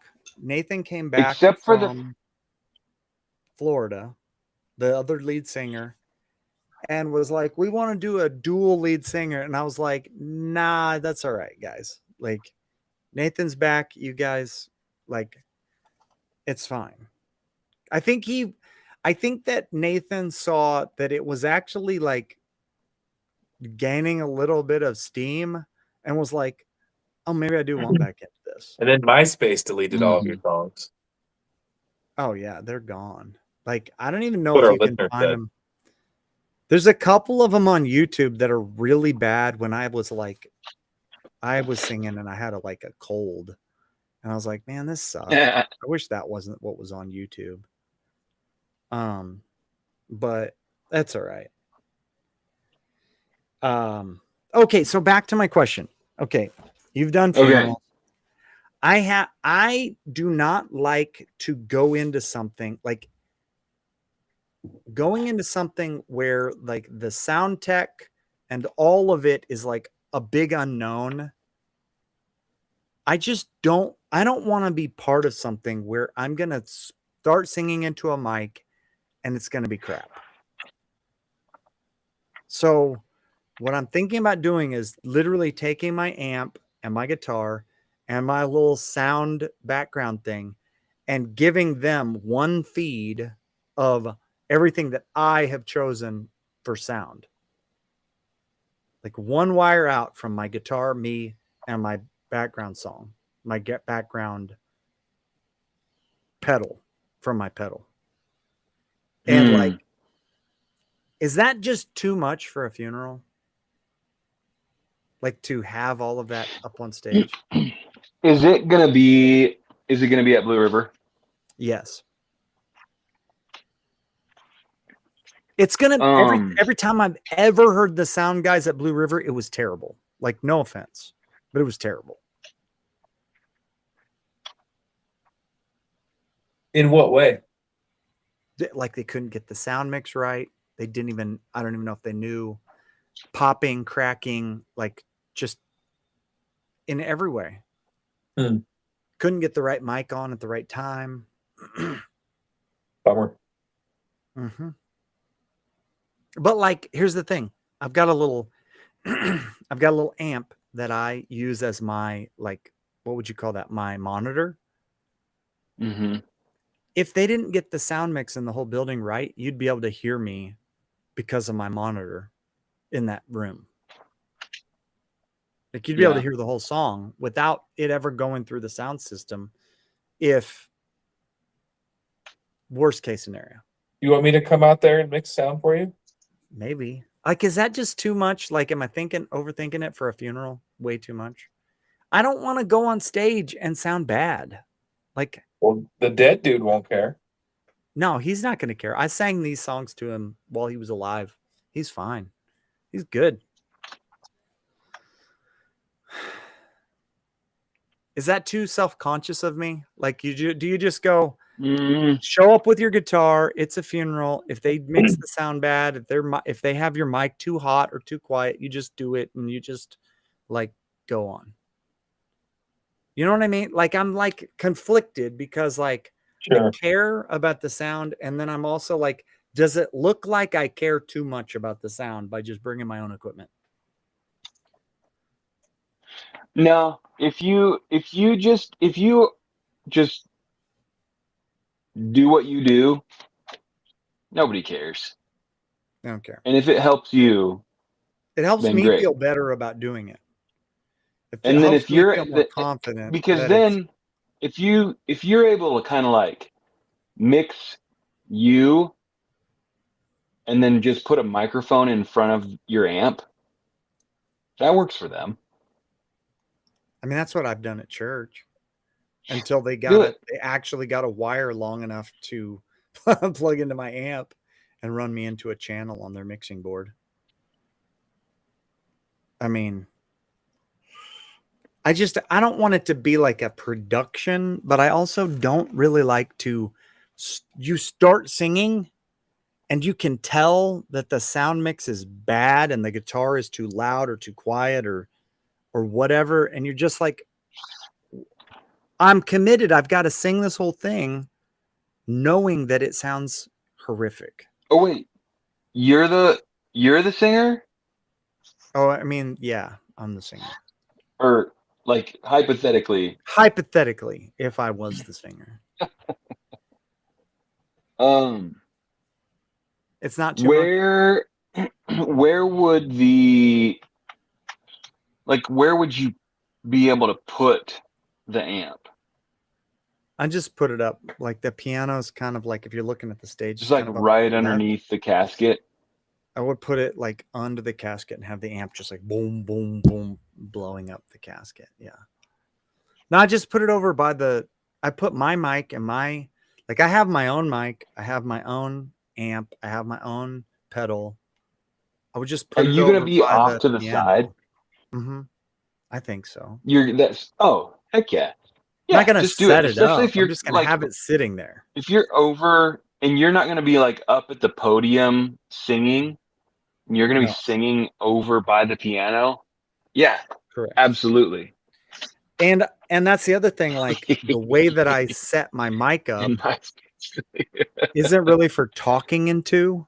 So I would really not be happy if somebody like grabbed my mic, like started talking into it, because it's going to be super quiet. Because like, even when my wife's like, you need a different mic for talking into, because you do not talk loud enough into your singing mic. Does that make sense? Yep. And they would do I don't anything know to about fix that. it. Oh, You know what I'm saying? Like, do you do that whenever somebody's going to sing into the mic, Jimmy? Do you turn it down and then turn it back up when they're going to talk into it? Well, it could be vice versa, but yeah. Wait, it could be vice versa. Well, What do you mean? sometimes people talk really loud and sing really quiet, Oh, I don't. but some people do. I talk about this loud and then I sing, and I don't have any control over that. Like, I It just think, flies out. do I sing pretty loud, Darcy? I think I sing pretty loud. My wife yeah. thinks I sing pretty loud. So I don't have to have my mic very, very hot for singing. But yeah, I'm going to be listening to whoever's talking / singing and adjust volume as needed. Do you always do sound for your church, or are there other people? No, who I'm on also, rotation with 3 other dudes.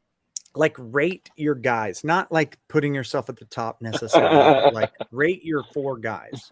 No, I'll let Darcy do that. Uh-oh.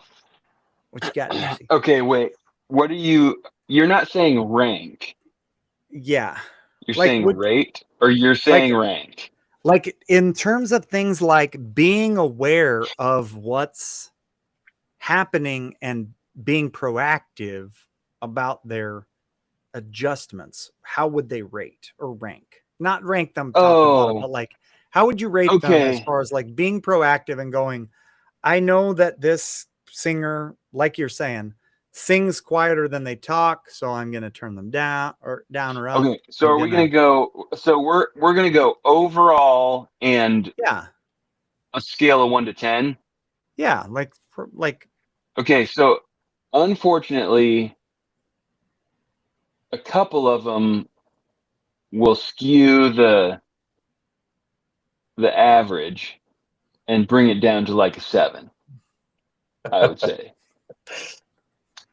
Okay, so a couple of them. So if you've got 4 guys and your overall is 7 out of 10 for what, and you're using church church sound guys as the standard, or are you using sound guys as the standard?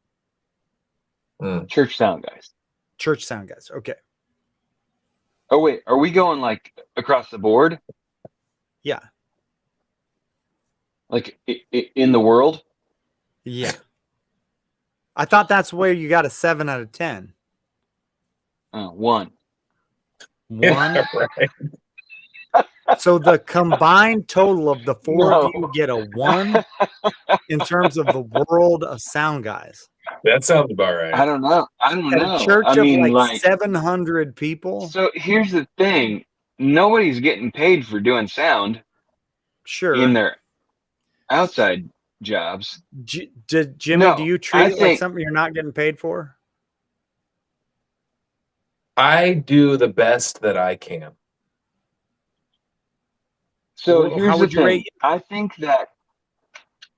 that for the most part, in that respect, as far as just like paying attention to what's going on and making little adjustments, all four of them are like pretty good at it. Okay.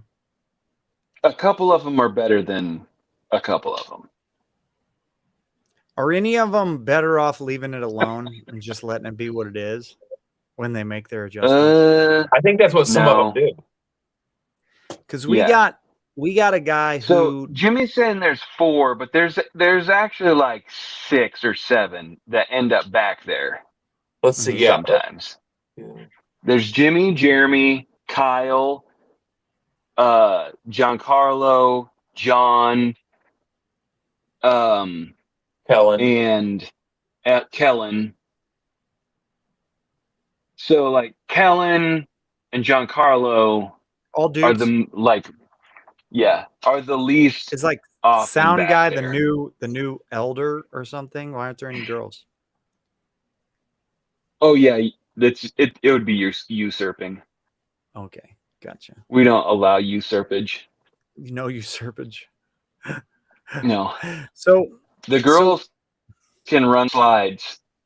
We went to Abundant And Life there's a range on that too. Yeah. Well, at our current church, God love them. Okay, they turn it on. That is what they do. That's the best. They turn it on. Okay. If they get it turned on, they're doing good. Do you have PowerPoint or ProPresenter or whatever? Yeah. For your lyrics. Who runs that? Sound guy? The sound guy. And like I said, if he gets the slide on, like the other day, like he wasn't even expecting to be doing it at all. And the guy who normally does it was gone.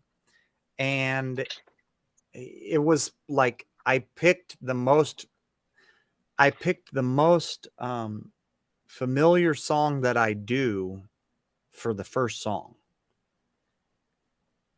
And I'm told after the fact, the lyrics came up to the last line in the whole song. That's the only lyrics that made it onto the slideshow. He was doing sound stuff and he wasn't even paying attention to the lyrics the whole time to the last slide. But as far as I know, he literally just turns on my line or my channel, and that is all. And you better just hope it sounds fine. Well, and my channel, and the thing is, like, I have 2 channels. I have a pedal that I hit that just gives like a key. What are we calling it? It's like an atmosphere pedal. Mm-hmm. You can play, if you have it in the right key, you can play any chord in the key over this like ethereal kind of sound. It's like the sound you would play just like when people are coming in and going out, maybe like just like a airy atmosphere kind of sound. You can play any chord in the key signature. It works great. So I run that into my monitor so I can hear it. And then I run it out to them also So there's a channel for that, and there's a channel for my monitor. So they can adjust the sound of that somewhat, but they can't take it completely away. Does that make sense? Because it's actually coming to them twice. Once with my vocal, my guitar, and that, and then once with that. And I don't think that they have ever adjusted, that I'm aware of, either of them once they're on. That's awesome. Yeah. They may have turned me down, but I don't know that they've ever like tried to like mix that at all, as far as I'm aware. Yeah, why would they? They're PowerPoint guys, not sound guys. Apparently. Yeah. So I try to get the mix as good as I can, you know, myself, I guess. And then, but it's just to my ear, you know, it's hard to tell whether it sounds good in the house sound. I've re-listened to them on Facebook a couple of times and been like, I hope it didn't sound like that in the room, because that's pretty raggedy sounding. They don't send you a self-evaluation video after the service is over. Do you guys do What? that? Heck yeah! Every day, every Sunday. Really? Tell me about that. You just get We sent get a link with the video of the entire email. service to reflect. But they don't do they comment specifically on you, or just the No. whole thing? No, you're supposed to comment on yourself, to On yourself. yourself? Oh, Yeah, it help? that's why it's called a self-evaluation. Does it help? I don't watch it. You don't watch it? I would probably watch So, it, but I'm the only musician on stage. Dude, did you take speech in college? You mean like with Miss Parvin? Yeah, I did. Yeah. Okay. It was terrible. I mean, so it wasn't hard, you remember but it was terrible. you had to have a tape, and they videoed all your speeches, and then you were required to watch it back. That like between that and the next class period. Remember that? Yeah. And one of the things that she required you to do was watch it back in regular time and watch it in fast motion, like in fast forward. Remember that? Vaguely, yeah. Because if you put something in, if you speed something up, it accentuates movement. So we don't. This is something I know because of that, and so plenty of people probably don't pay any attention to it. However, if you watch yourself and you're standing in front of a camera, if if you speed it up, it's accentuated. If you're just observant, you realize that when you're standing up there and you're on camera and you do this over and over, like this, you're like, maybe I need to stand still, or whatever, or maybe I need to. Well, I know some people don't watch it because they would maybe stop adjusting their microphone or what. Maybe you should comment. If I moved my microphone that much, I would become very self-conscious about it.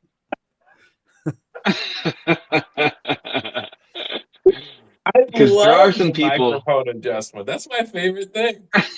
It's your favorite? Yes. Dude, I'll tell you what does infuriate our sound guy. They put teenagers on stage kind of way too much at this church. No offense, but like kind of too much.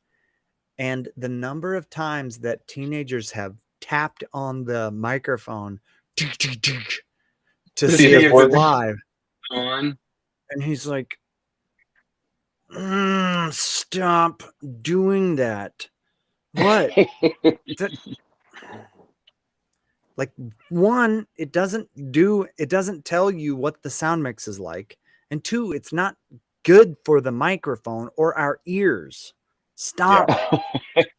Whack, whack, whack. Dude, Oh man. sound check 1 2 3, like speak into it like you will speak into it. Don't tap it on a piece of metal or your fingernail. Ding, ding, ding. They've just seen other people do it. Why are They you don't know. doing it? Why? Yeah, he hates it. That's one thing he is very like proactive about. Like, I don't getting think after our people kids. do that. Like we don't That's have that I happen very would often. say I would say in the grand scheme of things, there could be other focuses. Maybe so. Yeah. Dude, I don't know. I personally have never seen anyone blow out a mic by tapping on it. no, but if your mic Maybe is it's pretty happened. hot and you have a small room, it does like, it is almost jarring to have somebody Well, whack on a hot mic. well, Yeah. that's the sound guy's fault. Yeah. It If you is. But if you turn so on the system and your microphones that are just like rando mics are just cranked, maybe I don't know, so Jimmy, what's super weird wouldn't you about the system, like? I you mean, guys our system is digital and will has like settings and cancel stuff presets and out, stuff like right? that. No, No. it doesn't necessarily like pull that out. I don't know what all the Does it, issues with Jimmy? our system are. Well, there are some filters that do kind of prevent it from going like too Like, far. Like, yeah, but yeah, there now AI has been introduced to sound Dan's listening. engineering, and there is now a program that will eliminate all of the unnecessary sounds.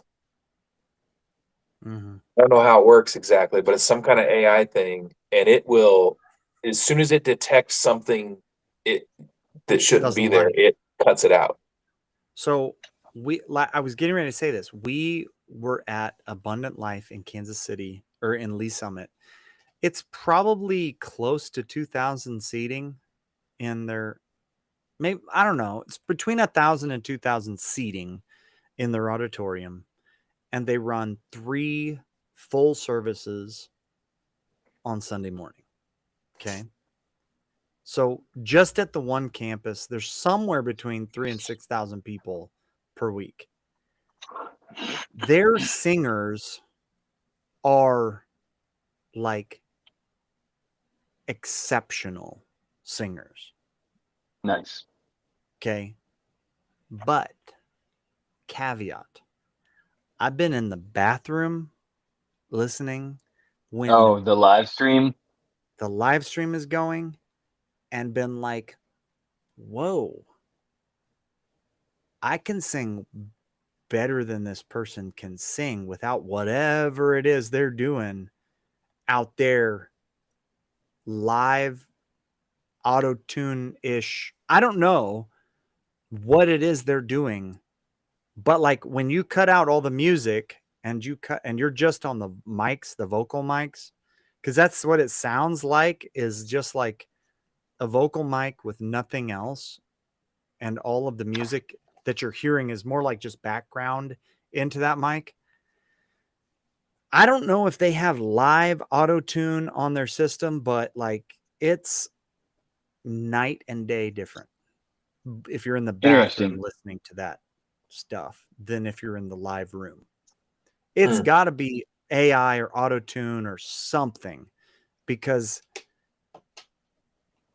like I've never heard a single person sing off pitch in the room. And I was in the bathroom like, this is How pretty many mid. singers do they typically have on stage? 3 to 5, I would say. It's it's always possible that they've got one or two people up there that suck at singing and they just have the mics turned down low, but some way, somehow that got piped into the It's bathroom. making its way into the. Even the leads are not as good as they sound in the room. Hmm. Even the lead singers. And I mean, they have, and I would say by church music standards, they're like a 10 in their like presentation. Musically, Dude, they've got vocally, to have. the I'm whole deal. looking at their website, thinking, and they've Like got a 9.5. They're good. so many freaking staff members. Oh, they have a ton of They've stuff. got to have. They've got to have a dedicated live stream person.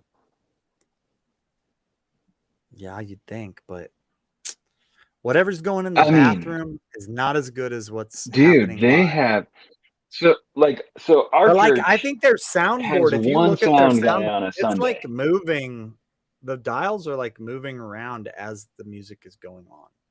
Like they're Sure. not like adjusting it like an old school soundboard, which you probably aren't either, are you? Oh, Like here we go.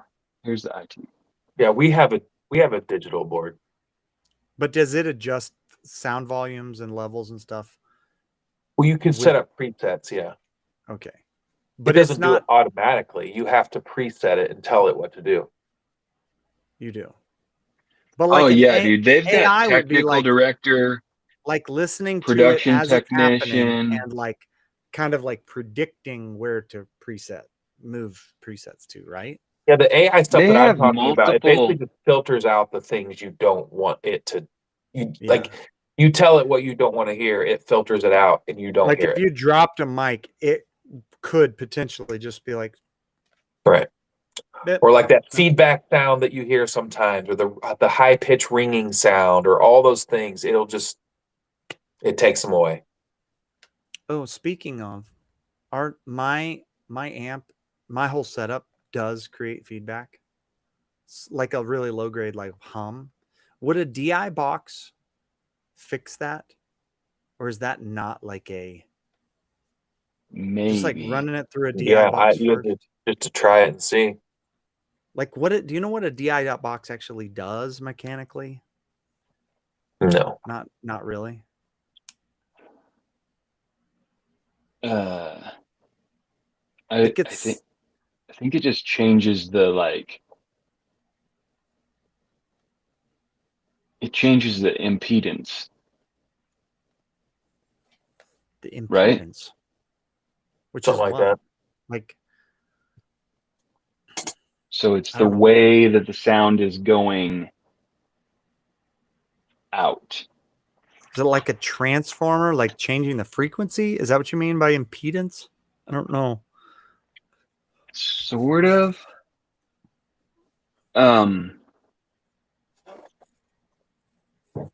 It's almost midnight. Yeah, my battery's about dead on my phone here. It just told me that you were at 20%. I'm me at 20? That's what my the app just told, or the Riverside just told me. Jimmy's at 20% battery. My phone says 11. Well, it was a few minutes ago. Oh. It's fading fast, I guess. Apparently. It's kind of like me. Yeah.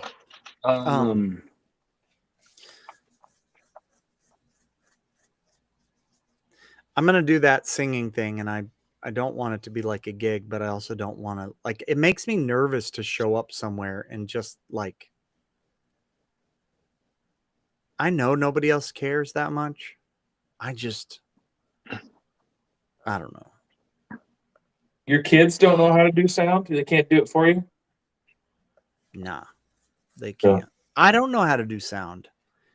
I mean, I could toy around with it. Here's the thing. Not to like drag that whole conversation out. I have always been the person that's up on stage or somewhere in that vicinity. So I have never really had the opportunity to learn sound. It interests me, but I'm amazed at how many people are relatively uninterested in things that they're willing to participate in. Right. Does that? Yeah. I don't know if that makes sense. Like, No, I if get it.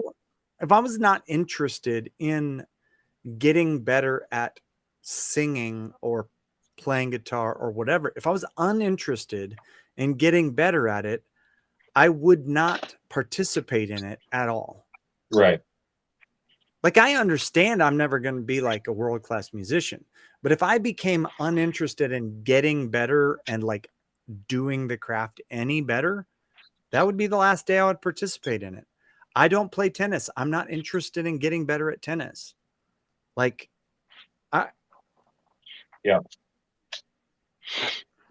you know. Okay, so here's what I think impedance. I think this is a super, super simplified view of it. It's not frequency.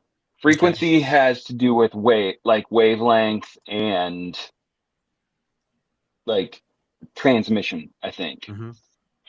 Impedance also has to do with transmission, but I would somewhat equate it to resistance.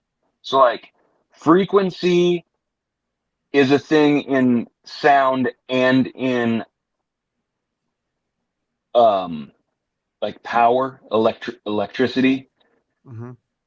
Impedance is like in sound what resistance is in electricity.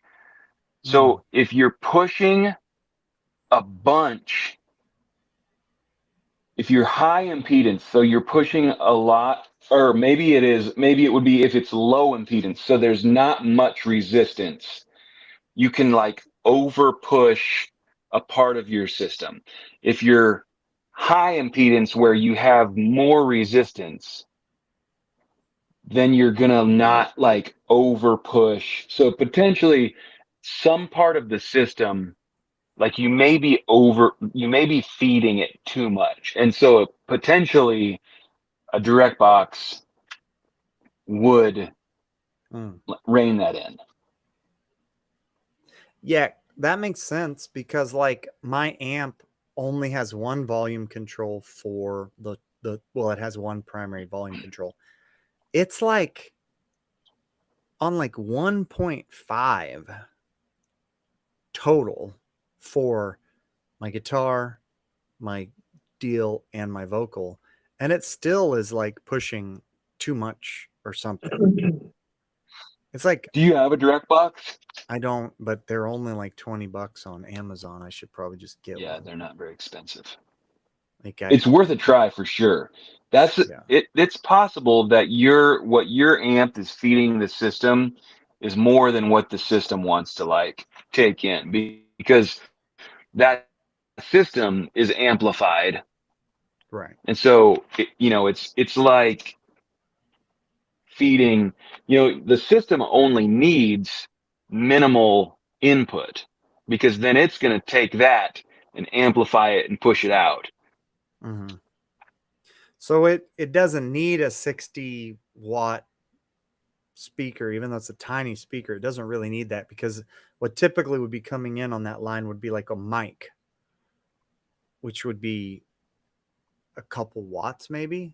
I don't know, because it's well, it Hmm. wouldn't have its own power source, so it wouldn't be really Correct. No, hardly yeah. anything. So that's another thing, is if you're feeding, well, except that, so are you running a line from your amp to the system? Mm-hmm. Like the So back of your my amp, amp has send, tuner, foot switch, Jimmy, phones, and line do out. So you we do hook you line out. understand? We hook line out off of the whole thing to the system, and we run a Well, mic, a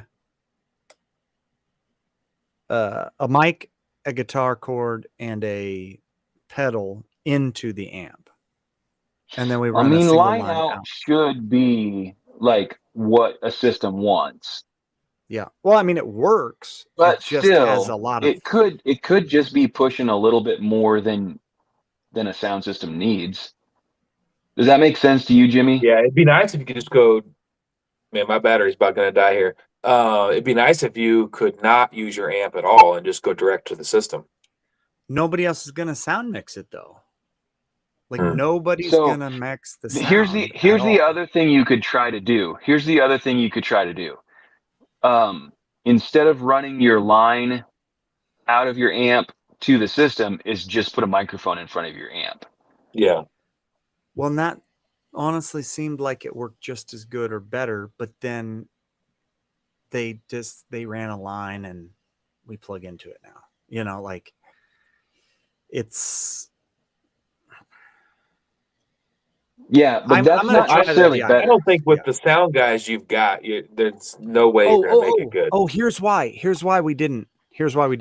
I remember. I'm the only plugged in item on the whole stage. When they were doing the microphones, it sounded fine. Oh, because all their mics are wireless. They're all wireless mics, and they get interference from phones. They get interference from children walking by them. They just get all this interference. And so like when they get interference or whenever they're acting funny, they keep turning them up. And that's the other issue. They're like, well, I can't hear this mic. They turn it up and then it just like blows the thing out. Do you have So they switched to do plugged in so they wouldn't have to do batteries every time for this microphone sitting in because front of my like do they amp. not even have microphones?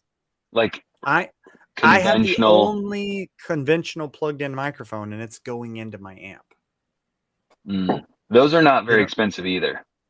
So microphones? you don't have any plugins on the stage anywhere? No, they do not. Interesting. I'm assuming they will at this funeral, but at the Yeah. church that I play at, they do not have a single plugged in item on the stage. Oh, these are two different places you're talking about. Yes, there are two different places. But the church that I play at is not like their system is pretty raggedy. And the thing is it's an old school plug-in system, but it runs like the cords that plug into the mixing box go to something that does wireless stuff. Like they don't have a bunch of cords. They just have the two lines for my system that they specifically bought like 100 foot of cable to get from there. And that could be the other issue is like 100 foot of guitar cable basically running to my amp. Yeah, Which So their is, entire system is set up to be wireless. yes. they fully could have. They could have bought cheap cables, They probably did. like, and they're running instrument cables instead of speaker cables. Yeah, they're just like this plug-in. They're not like They're 4 millimeter or whatever. Oh, that's a 1/4 inch. I can't hear you. Are you back? Okay. Yeah. Okay. So that's 1/4 inch. Yeah, they're But still, like, there's a difference between the cable that goes from the board to the speaker and the cable that goes from the floor jack to the guitar. right. Like it should be a heavier cable to run to the speaker. So they may not have the right level of cord going the 100 Maybe. foot, possibly too. Because 100 foot of good quality cable isn't like necessarily like an Amazon special type of cable, I Right. wouldn't think. But anyway, it doesn't matter. It's midnight. We've talked about my All problems right. for 30 minutes, an hour. Let's see. Let's see if our. Yeah, no. I think our viewer is his He last tapped out. comment. He really. I think he got a kick out of that statement that MySpace deleted all your songs. I guess last question. Does MySpace exist? Also, he said you're not his dad. Wait, I'm not his dad? I don't Well, I don't think he didn't was say I talking to was his me. dad. What's his handle? Who is this? Huh? Plastic Dwarf. Oh, no, I'm not his dad. Of course not. No, of course you're not. I don't know. Is MySpace still a thing? I don't know. I don't know. I'm gonna look it up. I had an account for a long I time. just clicked on it. I totally just clicked on it. It wants me to sign in. I don't want to. Dude, there's like Blake Shelton's on MySpace, bro. Well, everybody was for a minute. These look like new pictures of people I've never No seen. Ferums. No Ferums on MySpace. But no pictures. I wasn't on the pictures on No Ferrum. No, you were not.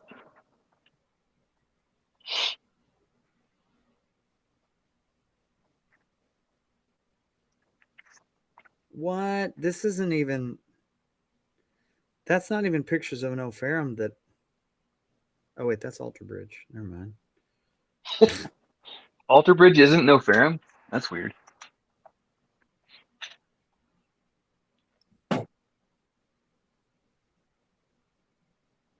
I've kicked it with a couple of them guys from Alter Bridge. Yeah. You kicked it with some other dudes recently, didn't you? Mm-hmm. Might have. I have. I heard about that. I was told about that, and I was asked, "Did Darcy tell you about that?" And I was like, I don't know. I didn't even talk to Darcy today." It's like, oh, okay. Well, I had known about it for weeks. And I was like, well, I'm glad that you have that, like, knowledge that you've known. Like, my wife's like, I was told about this like a while back. I was like, I didn't know anything Oh about it. man, maybe I should. And I was like, I mean, Maybe I I don't feel should bad or anything, but like, maybe I'm not rethink who I share trustworthy. my secrets with. Maybe. That's what you should rethink. Maybe. I mean, you can't really keep it any closer to the chest than what you kept it, I don't think. But Secrets aren't apparently, safe with you everyone. apparently Dude, the okay, secret was hold safe up, from hold up, me. hold up. You just said close to the chest, which someone I was standing there and I heard someone say that exact same term yesterday, Yeah. and I thought to myself, that's not it. What? It's not close to the chest. What is it? Close to the vest. Look, I've never heard close to the vest. but now that you said it, now I have to like make sure I'm not. I could be wrong. It's I've happened never heard before. either one of those things. They're the same thing. That's the same thing. You're overthinking it, bro.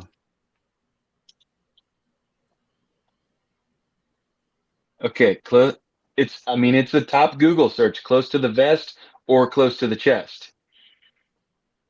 It says And synonymous. Close to the vest is the original Okay, so it's the thing where it started out being close to the vest, and then a whole bunch of people started saying close to the chest because they misunderstood, and everybody's like, well, is it because they it's probably misunderstood or okay. because they stopped wearing vests? I think they stopped wearing vests.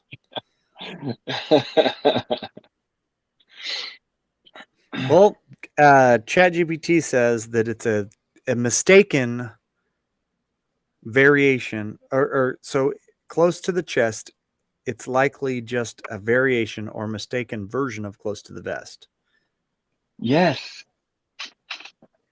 What does it mean? Like you're playing It means poker holding it tight. and you know your cards and you're just making sure nobody can see them because you already know them, but you're just keeping them covered so that nobody can see them, right? Like, isn't Gotcha. that the way? Like, I've got my cards, I know what they are, I don't have to look at them again. I'm just holding them close to the vest. That's what I think it is. Yeah, close to the vest Like you're just holding your secret, cards. is Secret secretive. cards. Yeah. Yeah, holding your information. Like you're like, yeah. You've never heard either of those? No. Well, I guess everybody's keeping But a little still, close to the close vest to with the you. vest was just made up by someone at some point in time. Oh, for sure. Somebody who wore a So vest. somebody else changed it to close to the chest. Yeah.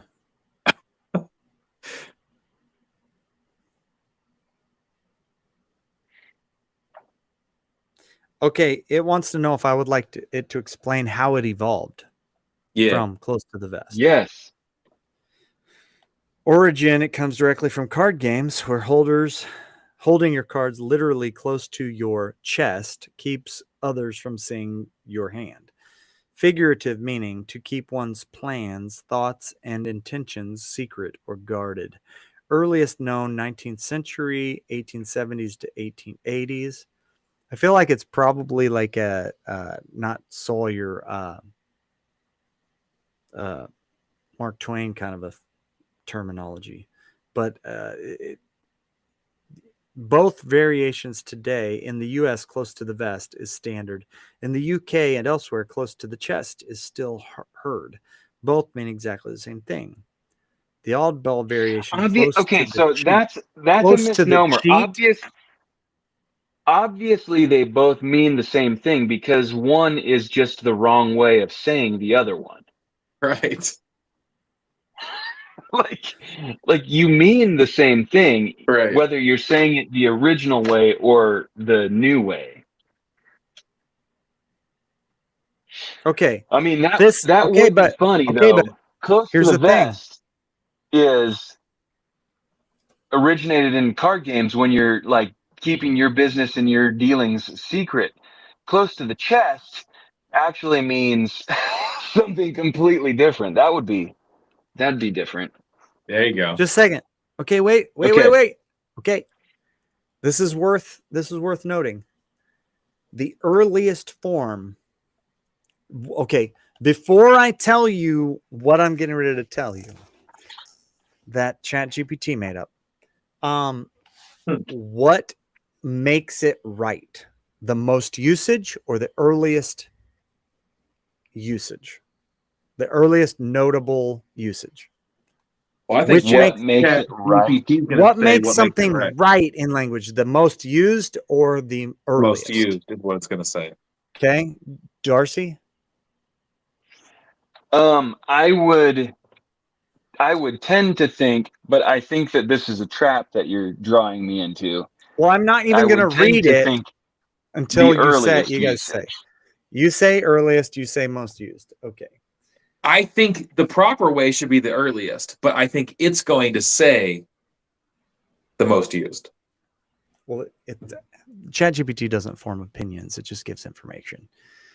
Yeah, contrary to popular belief, it's not alive. Okay. Oh, it's alive. The earliest form was close to the chest. Here's the sequence in brief. Late 1800s, earliest recorded use, play one's cards close to the chest, shows up first in print. This is the original form tied to card playing. Early 1900s in American English, close to the vest begins to appear and gradually overtakes close to the chest. By mid-20th century, it was the dominant used form. Today, both are correct, but vest is more common in American English, while chest is still understood and sometimes used in British English. So if you want the older, historically authentic version, it is close to the chest. It doesn't cite anything. It just says it. It's saying chest was first. It's saying chest was first. I just read something. I've read both on the internet. I've read that chest is earliest, and I've also read that vest is earliest. Yeah, I agree with both of those. I said, what documentation do you have for the earliest? That was the question I asked. So Bing, that search engine, their little AI spiel says that close to the vest is the original expression, but then Linguaholic and English.Stack Exchange says close to the chest is original. How will we know? We won't.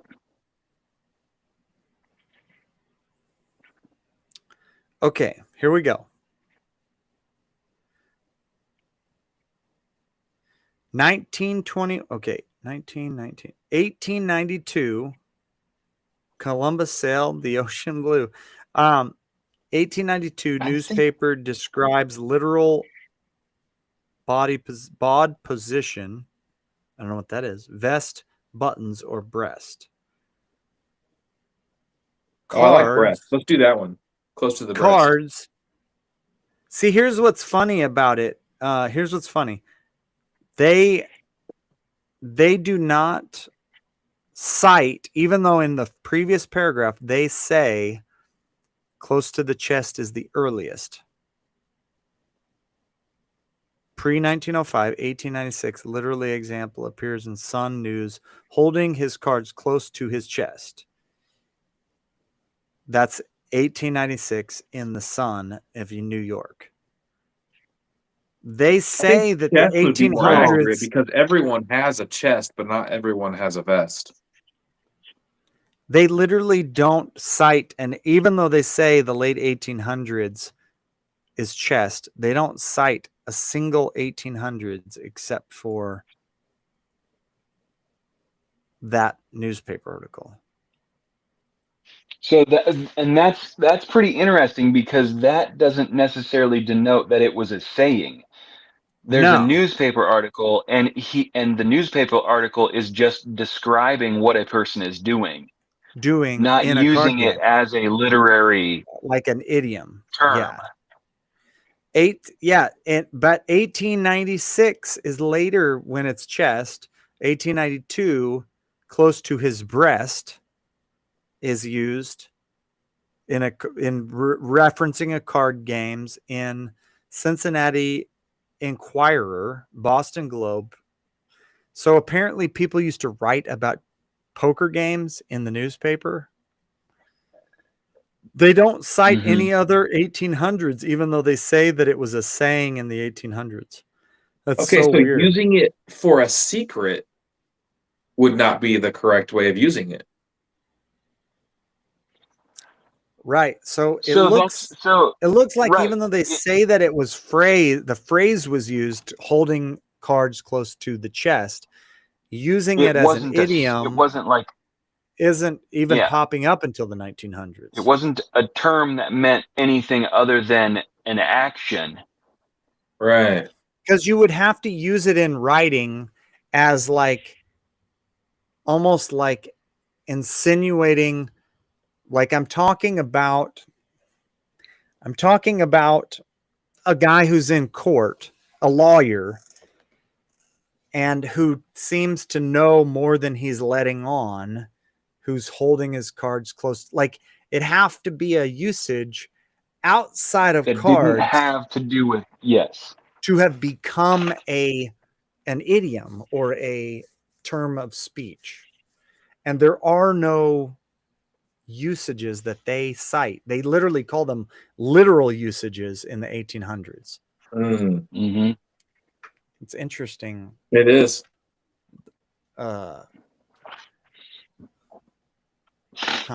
So I think what that means is we can never know. How was it used when you heard it, Darcy? As in keeping a secret. Okay. We were talking about the keeping same information, thing. As in keeping information from other Tight. people in a tight knit circle.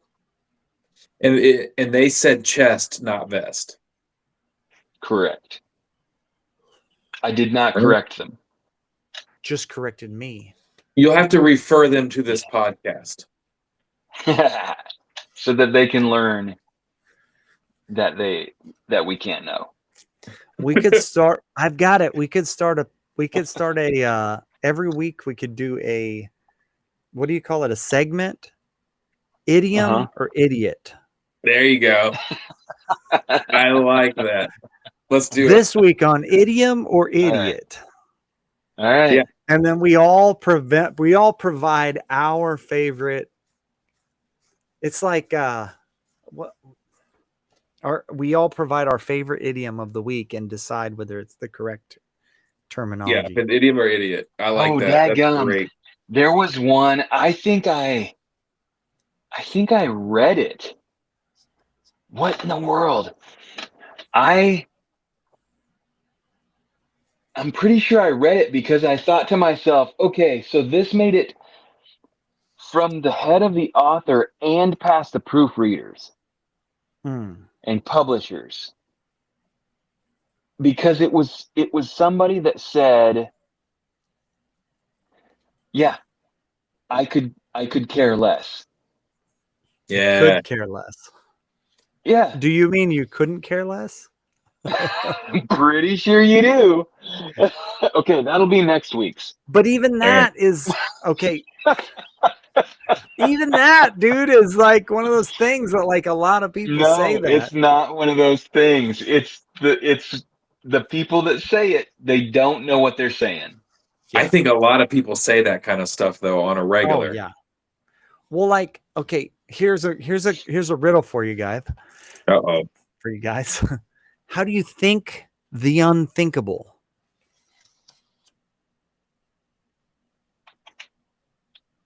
You don't. That's impossible. With an iceberg. Nice.